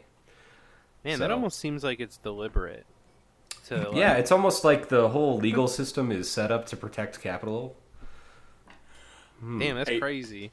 A chain of coffee shops in Pittsburgh announced that they were going union, and the next day, the owners of the coffee shops announced that actually they've been losing money for years and were closing that day. But that's Funny how illegal. that They works. can't do that, according to No, the they were law. closing because they weren't making money. It had nothing to do with the union that formed the day before. Yeah. Okay, crazy. I guess they all- just picked the wrong time to organize, huh? They did almost immediately lose that case, and I mean they're closed, but all of the workers earned a severance now. Oh, well, that makes up for it. I mean it doesn't. I mean there's Yeah. other coffee shops that they can work at, so a severance will hopefully get them through and put a little bit more in their pocket than they would have if they just stuck around. I don't know. Yeah. I mean, I did hear about a restaurant in Colorado Springs that closed up. Basically the workers showed up, one day to start their shift, and the doors were locked, and the owners had fled the state and, took all the money with them. Didn't get their last paychecks or anything. So that shit happens. Yeah. Oh yeah. So the strategy that the UAW has for organizing is they're calling it the 30-50-70 strategy. So when they get 30% of plant workers to sign cards, they are going to go public with the campaign. At 50%, Sean Fain will visit the location for a rally. And at 70%, they will demand the company recognize the union or take it to a second vote. So, like, the way it works in America is you have what's called signing cards, which is like, the employees say, yeah, I'd be okay with a union. And it's basically, or I should say, I would be okay with having a vote to see whether we have a union. So it's a two-stage thing. It's almost like a primary and a general election, but just for one issue, which is fucking stupid. And there's this thing called card check where they've been trying to bring it to a single vote, but that's been stalled out because of centrist Democrats and various other bullshit. But anyways, where was I? So like they're going to have to do a second vote even if they get 70% of the workers on board in the first round. Which, I mean, my understanding is the reason they require such an overwhelming majority to sign union cards is because they believe they could lose some of the soft support once Right. the real union busting starts, right? Yeah. Yeah. Or, like, I mean, if there's turnover, they might not have the same employees that were real gung-ho about a union, 6 months later yeah. whenever they have the final vote. It's weird that they would be so into forming a union and then they would just stop working there. Yeah. But, I mean, there's some good news. The Volkswagen plant in Tennessee, at least 50% of workers have signed union cards. So they are moving in that direction. Hell yeah. Yeah, I think this was the plant I was talking about earlier that the governor was like, fuck you, we're not having a union. But yeah, it's around Chattanooga, so maybe the People's Republic of Chattanooga will actually come to be. I wish I knew more, but Chattanooga has a radical history. I think I have heard that. Yeah, I forget where. Maybe you're telling me. I don't know. I grew up a little over an hour from Chattanooga. Nat from Collective Action Comics, his family lives in Chattanooga now, and he That knows must be it, some radical folks there. I have read in various books about other places. I've seen mentions of Chattanooga and in 30s and 40s, like when they were organizing sharecroppers in Alabama, the CPUSA had like a home base in Chattanooga that they would send people to Alabama from. Sick. So I don't know the fucking details, but like there was something going on there in the early to mid 20th century. Yeah. Yeah, another reminder to the listeners, read the book Hammer and Hoe if you haven't already. Fucking cool book. Yeah, dude, the amount of cities that have a radical history that has just been wiped out of the fucking history books is Right. significant. Yeah. You got to look for that shit. I mean, I only knew about the socialist mayors of Milwaukee from watching that Wayne's World movie. Oh, I saw a reference. I guess Means TV has got a documentary about Ken Cockrell now, and the socialists that were getting elected in Detroit. Ken Cockrell was the guy who defended the UAW worker in Detroit who killed his boss and then got off for it. Oh, nice. Oh, fuck Okay. yeah.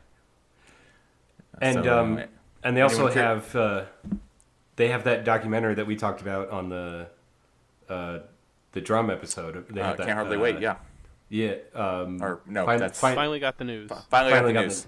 Yeah. The cadence is the same, but the movie is wildly different. Yeah, definitely.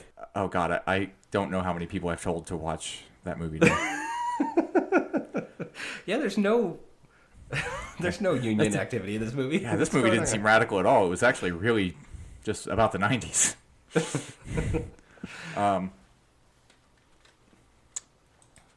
Yeah, so anyone who doesn't catch that reference, check out our series on the Dodge Revolutionary Union movement from early on. That was my baby.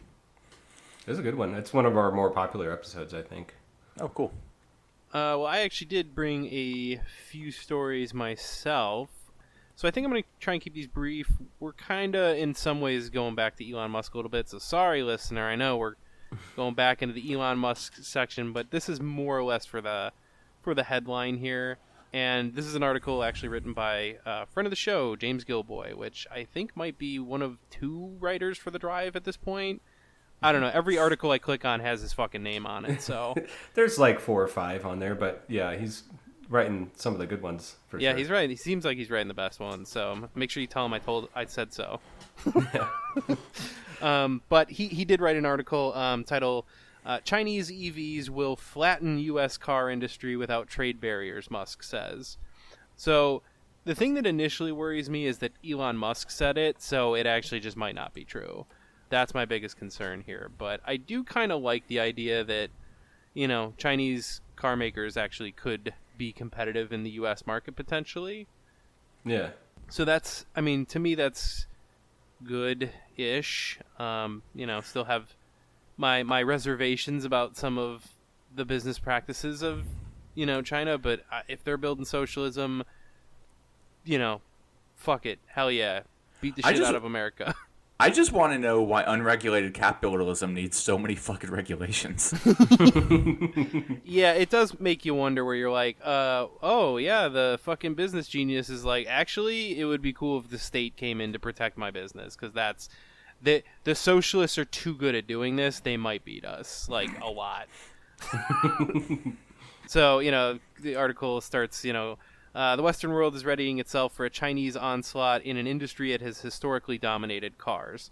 The rapidly maturing Chinese car industry makes competitive EVs across the full spectrum, from tiny city cars to envelope-pushing supercars. Left unchecked, Chinese cars could pose an existential threat to Western automakers, or, again, according to Tesla CEO Elon Musk. So, I mean, I don't need to go too much further into this. It's just Elon Musk bitching and moaning, but apparently there are a lot of Chinese automakers that are beating his ass in China. So, I mean, yeah, fuck it. Good for them. Now, the related story to that is another article written by James. Chinese car makers want factories in Mexico.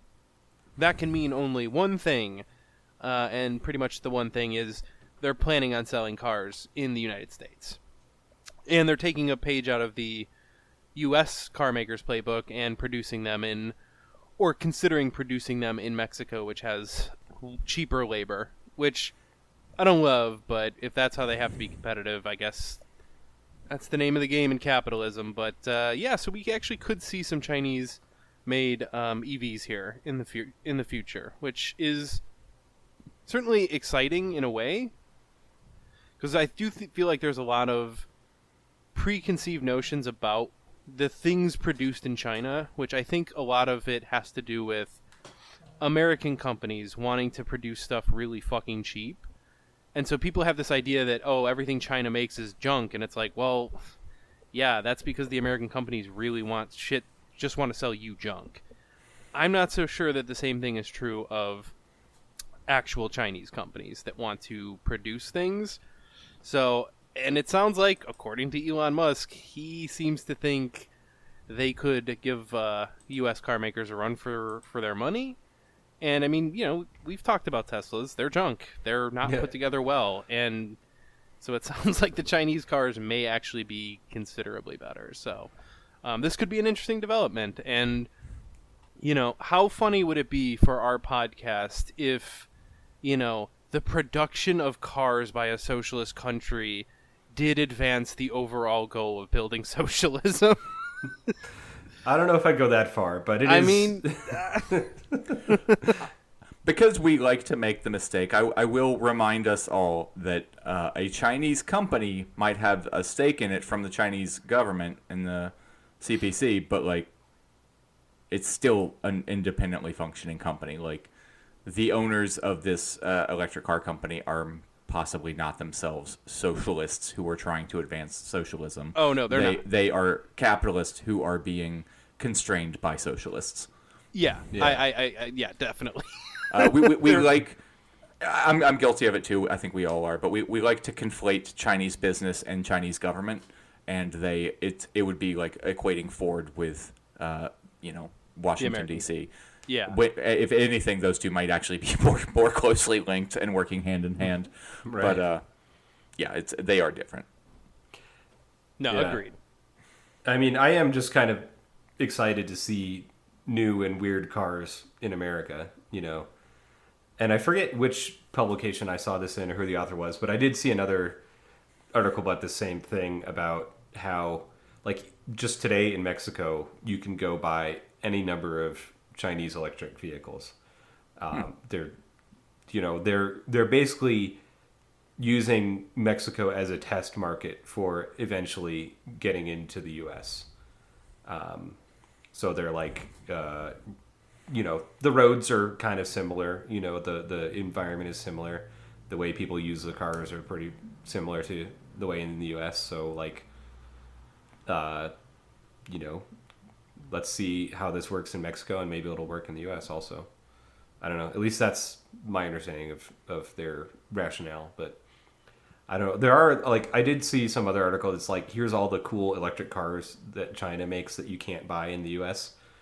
And like, mostly the appeal that I saw is that they're super cheap. And like, you can buy like something that is definitely not like compliant with U.S. Like safety standards for like $8,000, like brand new car for $8,000. Like it probably tops out at like 50 miles an hour or something. Yeah, I'm a little skeptical there of the quality, but I don't know. Yeah, but I mean, they make any number of different vehicles in different segments. So I also suspect they would probably know how to produce a car that is actually a little more tailored to the U.S. market. I would hope, but who knows? But anyway, moving on, I just thought it was interesting that, we could see Chinese EVs, and, of course, Elon Musk seems pretty fucking worried about it. So it's certainly notable. Yeah. But kind of moving on here, I've got another Drive article, this one not written by James for a change. Ford kills self-parallel parking feature to save a few bucks. So with the, sub-headline, you guys weren't using it, so Ford isn't going to waste money on it anymore, which, I get. Fair, right? That's kind of not the most interesting thing in the article to me. The thing that, I think is important is kind of how much Ford thinks it's going to save per vehicle by getting rid of this feature that nobody was using. Which, again, if nobody's using it, fuck it, who cares? But again, the cost, I think, is kind of a big deal. So this is a feature that, you push a button and the car will automatically parallel park for you. So it uses sensors, cameras, radar, and it will do the whole parallel parking procedure probably better than a lot of people can. Although, to be honest, with backup cameras, it seems pretty easy these days, but whatever. So, connected vehicle data here is very important. This is said by someone actually at Ford. The connected vehicle data is very important because it helps us see what we're providing and whether or not the customers are using it or not. So, one, they are monitoring what you do in your car, which is not hugely surprising. And this was said by Ford COO Kumar Galhotra. Probably butchered that, but during a conference call earlier this week, according to Bloomberg. So one example is an auto park feature that lets the customer parallel park automatically. Very, very few people are using it, so we can remove that feature. It's about $60 per vehicle. Yeah. And I was like, I read that, I was like, that's $60 a vehicle? Fuck, man. All those bells and whistles they are selling you really, like, I always was like, oh man, that fancy exhaust that they charge $2,000 for probably cost them $200, and now I'm like, it probably cost them $20. Fuck. Like, it's worse than I thought. So it's just, I found it, like, interesting that, like, we're touting all these, like, self-driving features and shit, and I'm like, well, yeah, when they remove the ability to do this, it costs them $60 in fucking sensors, software, and all that shit. So all those bells and whistles, the truth is they are fucking worthless, pretty much. I mean, I do wonder, because now there's so many sensors to, like, tell you if you're maintaining your lane, if there are vehicles around you. I'm wondering if it's just sort of a thing where there was very little extra that they had to put into the car to make I'm almost certain that's the case. Yeah. Like, there's still probably a lot of bullshit associated with it, and they just only had to add very little to make that feature work, but... Yeah, that's what I would think, but, you know, it's still, to me, it goes to show that, like, when it really comes down to it, they will cut, you know, features which, again, if no one's using it, I can't fault them, right, for getting rid of it. I don't think it's a bad decision, but I do find it interesting that, like, they charge so much for these cars nowadays, which mostly are not actually as expensive as they seem. It's just because we don't get paid the way, you know, wages have not kept up with the cost of living. But, you know, it's interesting to me that, like, they'll cut this and it's like, boy, it's really, there's not a lot of money. And it's, you know, it's to save, I think it says in the article, it saves them about $10 million a year, which is not nothing, but for a company that big, it's kind of a small amount. Hey, so that'll cover the CEO's bonuses, man. I was going to say. Actually, it might not even cover that, but Jesus Christ. Yeah, that's being fucking real. But, you know, these people who complain that the workers getting a meager raise would fucking bankrupt them, which, funny, they don't seem bankrupt to me. But yeah, so I just found it interesting that, you know, such a quote unquote innovative feature, something that could be touted as like something really cool and whatever, $60 a vehicle. And it's just like, yeah, now think of that for everything in your car. The heated seats, the heated steering wheel, all this shit. You're like $4, $10. It's fucking pennies. So yeah, you know, I mean, the markups are insane. I'm not trying to defend them, but like, you do have to remember that a lot of the cost in that sort of thing is R&D. Yeah, there's a lot of economies of scale here too, right? Like, you know, it's because they make, you know, 100,000 of these a year that's why the cost is so low. But at the end of the day, the cost is still that low. Yeah. And the R&D, you're like, yeah, well, they spent a lot on R&D, but they made 10 million fucking cars. Okay, that R&D was probably worth it. And they've already developed this technology, like... Yeah. It is, at this point, only the parts and the assembly that they're paying for, basically. Yeah. Yeah. So, anyway, that's just kind of... I just found it a little bit interesting, and I thought it was worthy of mention, you know, while we're talking about capitalism and all of that. So, I mean, yeah, that's all I had.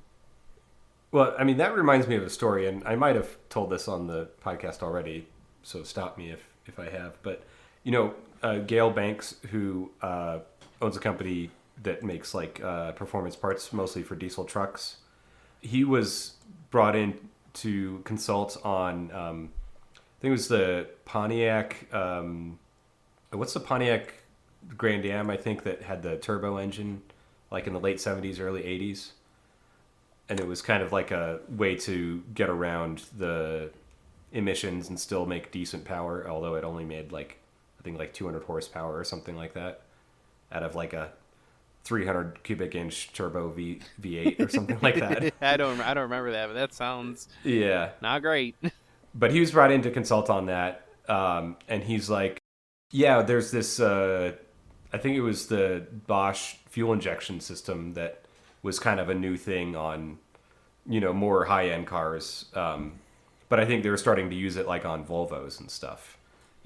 Slightly higher, price range than a Chevy or a Pontiac or whatever, but still not, a Porsche or whatever.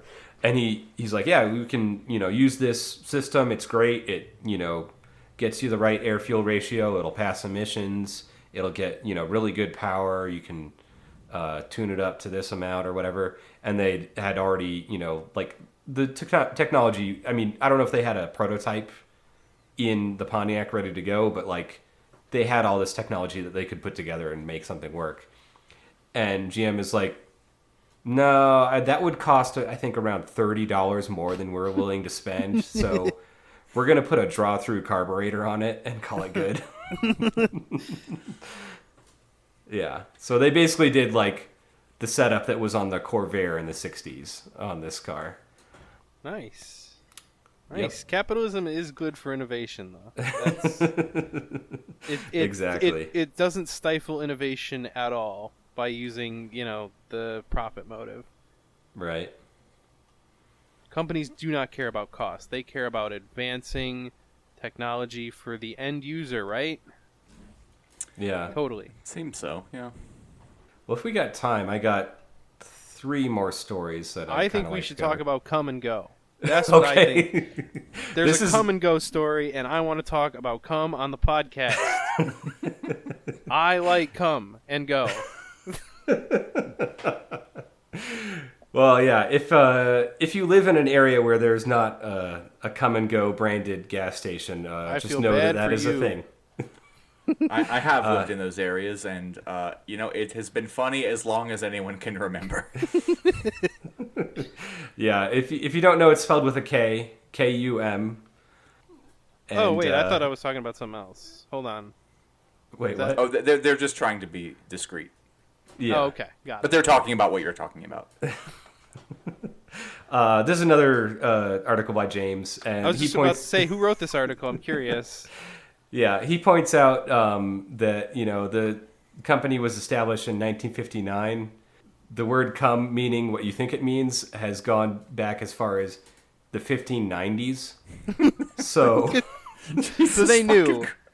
Yeah, I love the research here. Modern English. Yeah, that's almost 400 years that they've known about this. I love the research that goes into that too. Just like, I don't know that I would have looked up how long have humans been calling jizz cum or whatever. Like, just yeah. But yeah, so like it's been bought out by the company that owns Maverick gas stations, and they're thinking of just rebranding them all to Maverick. It's not as memorable. Yeah, that's for sure. Yeah, boring. James says that Maverick sounds like the place that you would buy unlicensed Tom Cruise merch.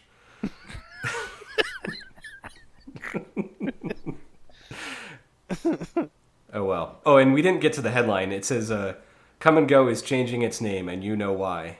Yeah, I think goes without saying. The convenience store chain's new Utah-based owners have had enough of your jokes. So maybe it's the Mormons just not having a good sense of humor around cum that we have to. Hold on, I'm trying to find the. I mean, it's not a news story. It was a meme about other potential names it could have been that they could change it to, and I'm trying to find it now. And I should have done this ahead of time. One of them was definitely Jizz and Jet. Yeah, and I feel like that'd be a good one. I want this to be the starting point where we find out that Buc-ee's is actually supposed to be pronounced with like a soft C, and it's supposed to be Bussies. I think they've made that joke on What's Left of the South. Yeah, they talk about Buc-ee's a lot. Yeah, I don't get the fondness for Buc-ee's, but whatever. I don't either. But it's big. It's a big gas station, and what else is a better like encapsulation of American society than a fucking enormous, unnecessarily large gas station where you could buy shitty fucking merch that is basically just advertising for the fucking gas station. How American is that? Buc-ee's is if a gas station was also a flea market. Well, a flea market that wasn't cheap and like the stuff was just branded shit for the flea market. Yeah, if a flea market was a gas station. Okay. I mean, can I buy like stolen stuff and really good tacos at Buc-ee's, or I mean, is it actually like a flea market? Does your flea market have really good tacos? The only flea market I've been to, yeah, they have taco trucks there all the time. Oh, that's sick. Yeah, that's not surprising at all. That's seems like the place for it, to be honest. I feel like all the ones. Well, as a vegan, I don't really embrace flea market food trucks, but Fair enough. I feel like I mostly see like hot dogs and hamburgers and shit. Oh, okay. But again, I don't pay that close of attention, so I could be wrong. Yeah, I also haven't been in to a flea market in a while, so I don't know. Oh yeah, it's been months. Well, I finally found a list of the other names they were considering for the Kum Go. Okay. So I see here they considered Drip and Dip, Nail and Bale, Nut Then Strut. What I can't read that one. Suck and Duck, Skeet and Yeet. That one was winning actually. That was a real top contender against Mavericks. Hit It and Quit It, Ram and Scram, Screw and Shoe. This list goes on and on and on. This is the longest list I have seen. So they were considering a lot of different names with all kinds of different innuendos. But apparently they'll just be boring and name it Mavericks or something. Yeah. People hate fun. Right.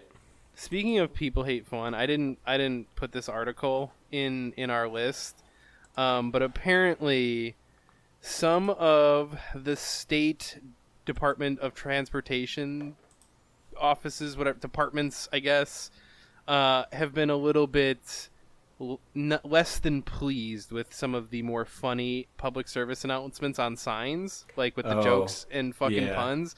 Yeah, and I was like, it brought out that little like inner anarchist in me where I was like, man, come on.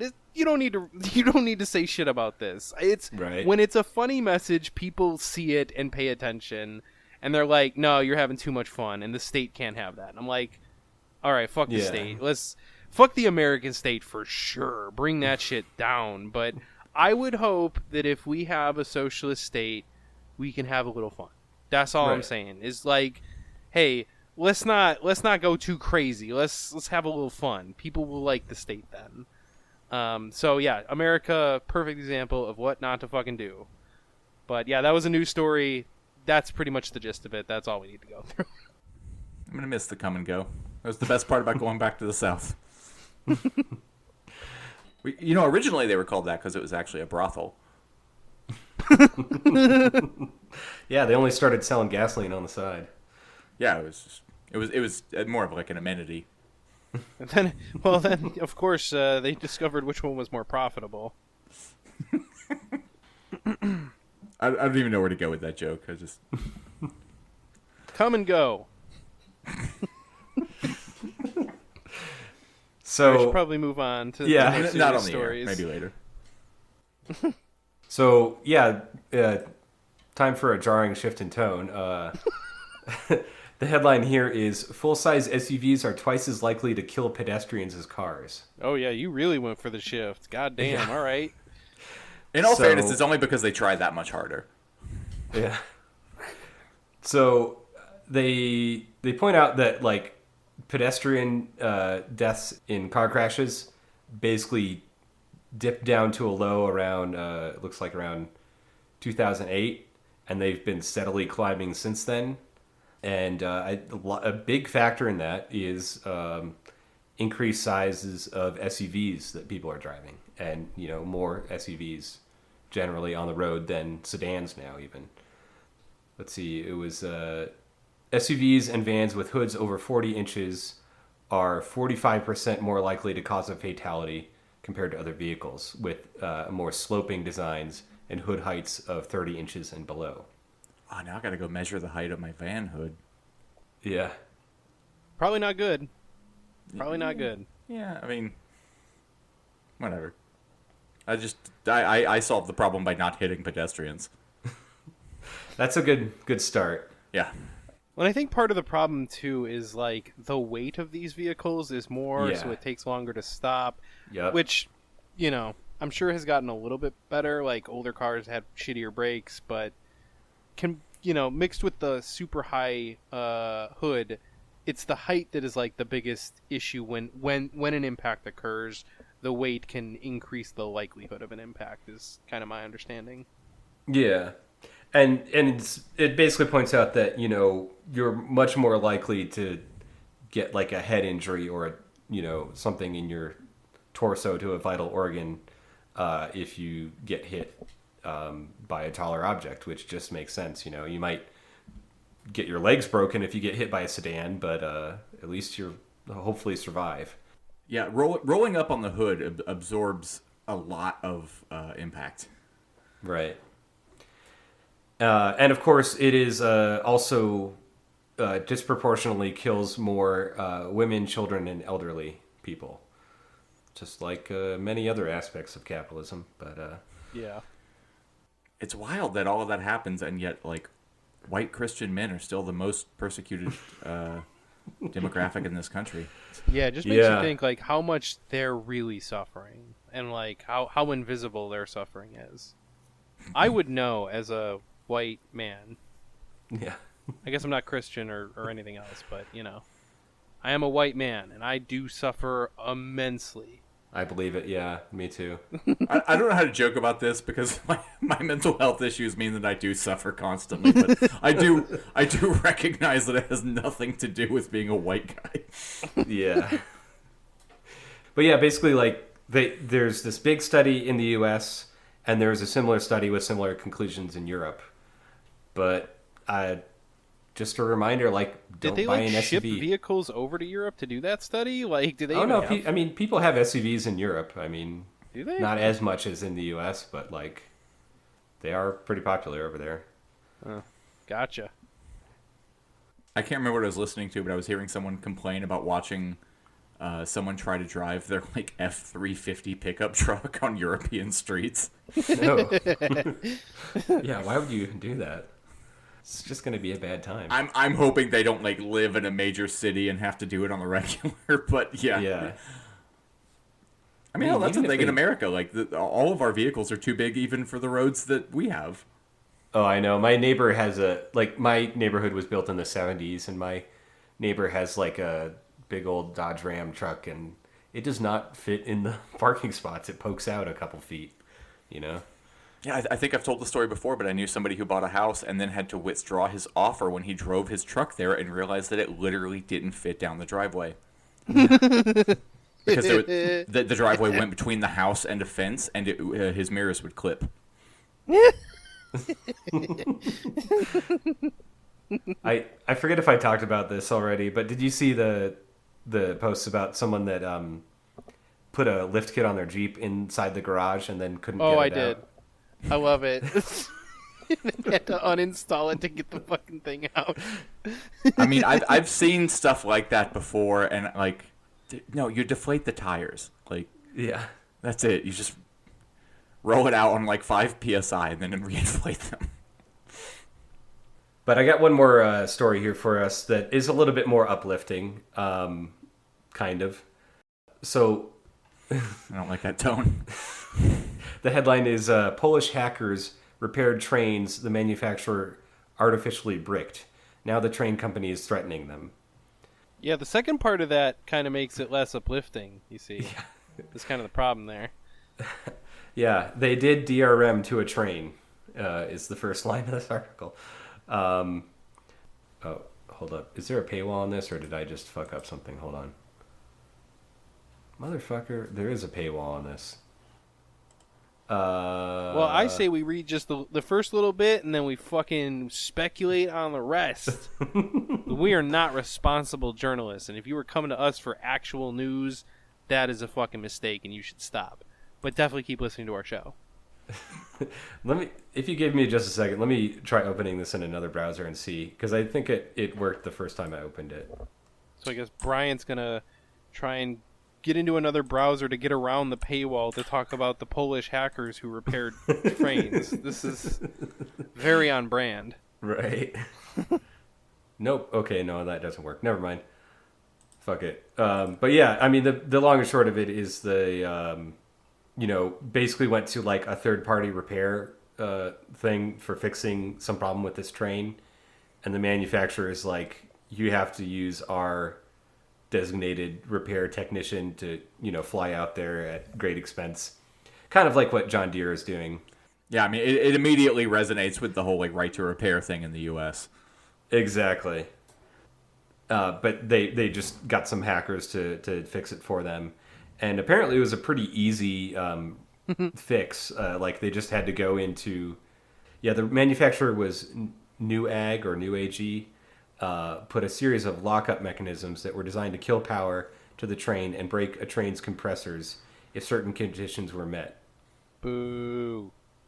So they were designed to break if they sat idle for 21 days or if a GPS detected them at independent repair centers or competitors' rail yards. What the fuck? Oh, that's so bad. Unbelievable. God damn, that's fucking diabolical. Yeah. Holy shit, that is just straight evil. Wow. But yeah, so I don't know like what the court situation is in Europe like this, but I guess I wish them all the best. Like this is just I don't know, just a blatant money grab. This is at least the trains are moving, but I don't know for how long. Yeah, sounds like capitalism to me. I feel like European courts would be more inclined to side with like the people who fixed the train, but I don't know. I that's an assumption based on very little. Right. Yeah, I don't know how Poland fits into the larger European legal system or where this company is, the New AG. Yeah, fair enough. Yeah, well, and gotta admit, Poland not a progressive country, not at all. They're a little bit scary these days. So, protecting capital is probably somewhat high on the priority list for Polish authorities. But I don't know. I mean, I could be wrong. It's just, not a progressive country by any means. Right. It's okay if they just go hard right because they can just say they're afraid of Russia. Yeah. That's what everyone else does. But yeah, I mean, like, I think we talked about this on, like, what would you do if you were Secretary of Transportation? But, like, one of the things I said was, like, if you're a socialist country, just ignore intellectual property laws of other countries. Like, oh yeah, 100%. Like if I was the in charge of the Polish government, that would be what I would say is like, fuck you. We bought the train already, pal. Yeah, exactly. Kick rocks. What do you mean we're putting a tune on it? Get the fuck out of here. I mean, I think it's an electric train. I don't know how you put a tune on it, but that'd be cool if you could. By removing the fucking barriers. Yeah. Say we're voiding the warranty. Go fuck yourself. We'll fix it ourselves from now on. Don't worry about it. Actually, side tangent. I was thinking about buying a train. Not a train, but questions. A Chevy Volt hybrid car. And with those, it's the the power of the electric motor is the power that you get basically. But I did find at least one person who was able to like go into the ECU and like change some numbers around and got like slightly different throttle mapping, so you get more torque low down. Nice. And also like eliminate the speed limiter, so you could go like 130 something miles an hour in a Chevy hybrid. Wait, that's oof. All right, so that's what it was. Unlimited, huh? No, I think the limit was like 99 miles an hour, and they could. Boo. I'm kidding. That's it's funny actually on this. It's funny on this news episode we're not talking about the potential of speed limiters in the United States. Oh right, that guy in one. California that wants to limit. Yeah. Yeah, I don't know. It's one of those. The speed demon in me is like, nah, fuck that. But the rational part of me is like, well, I don't know. They kind of got a point. I hate to say it, but I don't want to admit it, but. I circumvent that reasoning by being like, well, the speed demon in me says, no, fuck that. And the more reasonable part of me says, get rid of cars completely. Yeah, there you go. Yeah, that's true. No half measures. Yes. Yeah, I forget which episode it was, but there was the podcast, The Smoking Tire, which it's about cars, not politics. But like the host, despite being a small business owner, is fairly progressive, and he has interesting guests on that are talk about urban planning and self-driving cars and electric cars, and like he I forget who the guest was, but the guest was basically saying like, yeah, I don't see any good argument not to have speed limiters, or like why you need to drive 150 miles an hour on a public road to get away from the police. Yeah, it's like because I want to, but I'm like, man, I got nothing legitimate. I got nothing to fall back on besides I like it. So yeah, I can be honest. That was basically what the host said. He's like, yeah, I can't think of actually a legitimate reason why, but I just don't like it. So that's okay. It's all right to just be like, I don't want to lose this thing that I like because this world sucks, but at the same time, but admit they're right. They got me on that. So I imagine what the horsepower wars would turn into if like you capped your speed at like 70, 75 miles an hour, something like that. And so everyone was just like, okay, well, it's not really about how fast we can go anymore. So how fast can we get there? Yeah. Yeah. Everything gets 410 gears. Oh, can you imagine? We've built you'd only a car. need 5-speed. We built a car with a 0 to 60 of like 0.8 seconds.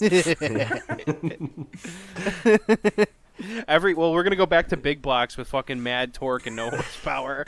It's actually being propelled by the tire smoke. Wait, what do you mean go back to those cars? We left them? Did we? I don't know. I thought we did. I didn't. Well, you did. Okay. Yeah. Yeah. Zach just bought a 7.3 liter engine. So.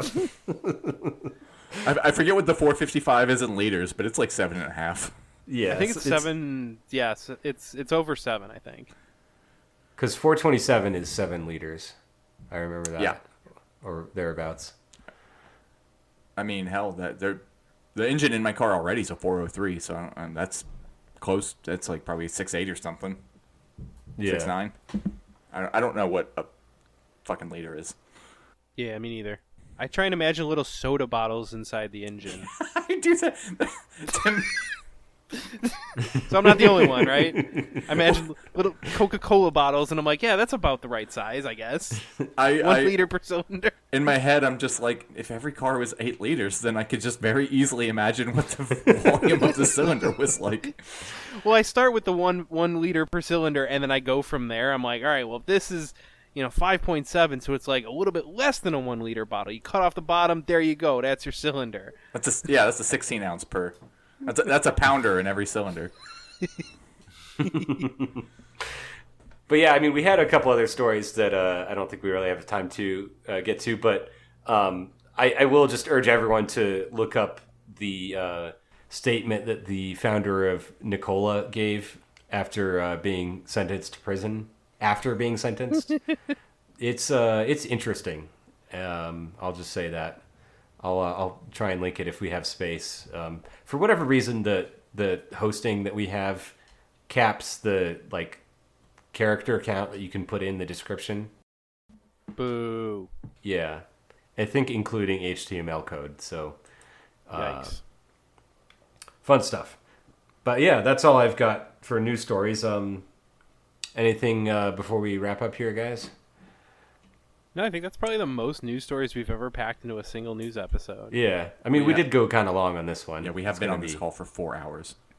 Oh, shit. Most of a big chunk of that was fucking around, but Yeah, still, though. The usual. All right, yeah, I think we covered everything we need to cover, or that we're going to cover, at least. Right. I'm sure there's some very important stuff that we missed. There always is. Don't worry about it. So if you like our podcast, go ahead and, I don't know, rate us, subscribe, send us to your friends, I don't know. Go follow us on social media.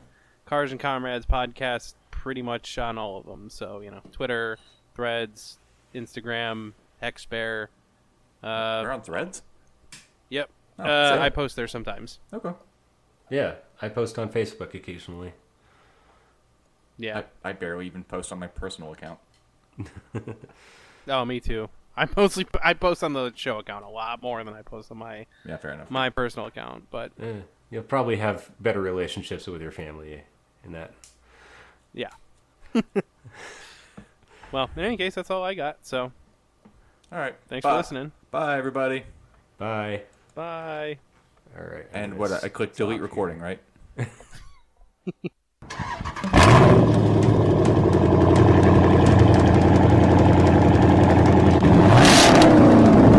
Capitalism works, if it works at all, because it always has socialism to bail it out and to subsidize it. Ask any racer, any real racer. It don't matter if you win by an inch or a mile. Winning's winning. In the 1980s, 50 corporations controlled most news media in America. By 1992, that number shrunk to 24. And today, only 6 corporations control 90% of everything Americans see, hear, and read.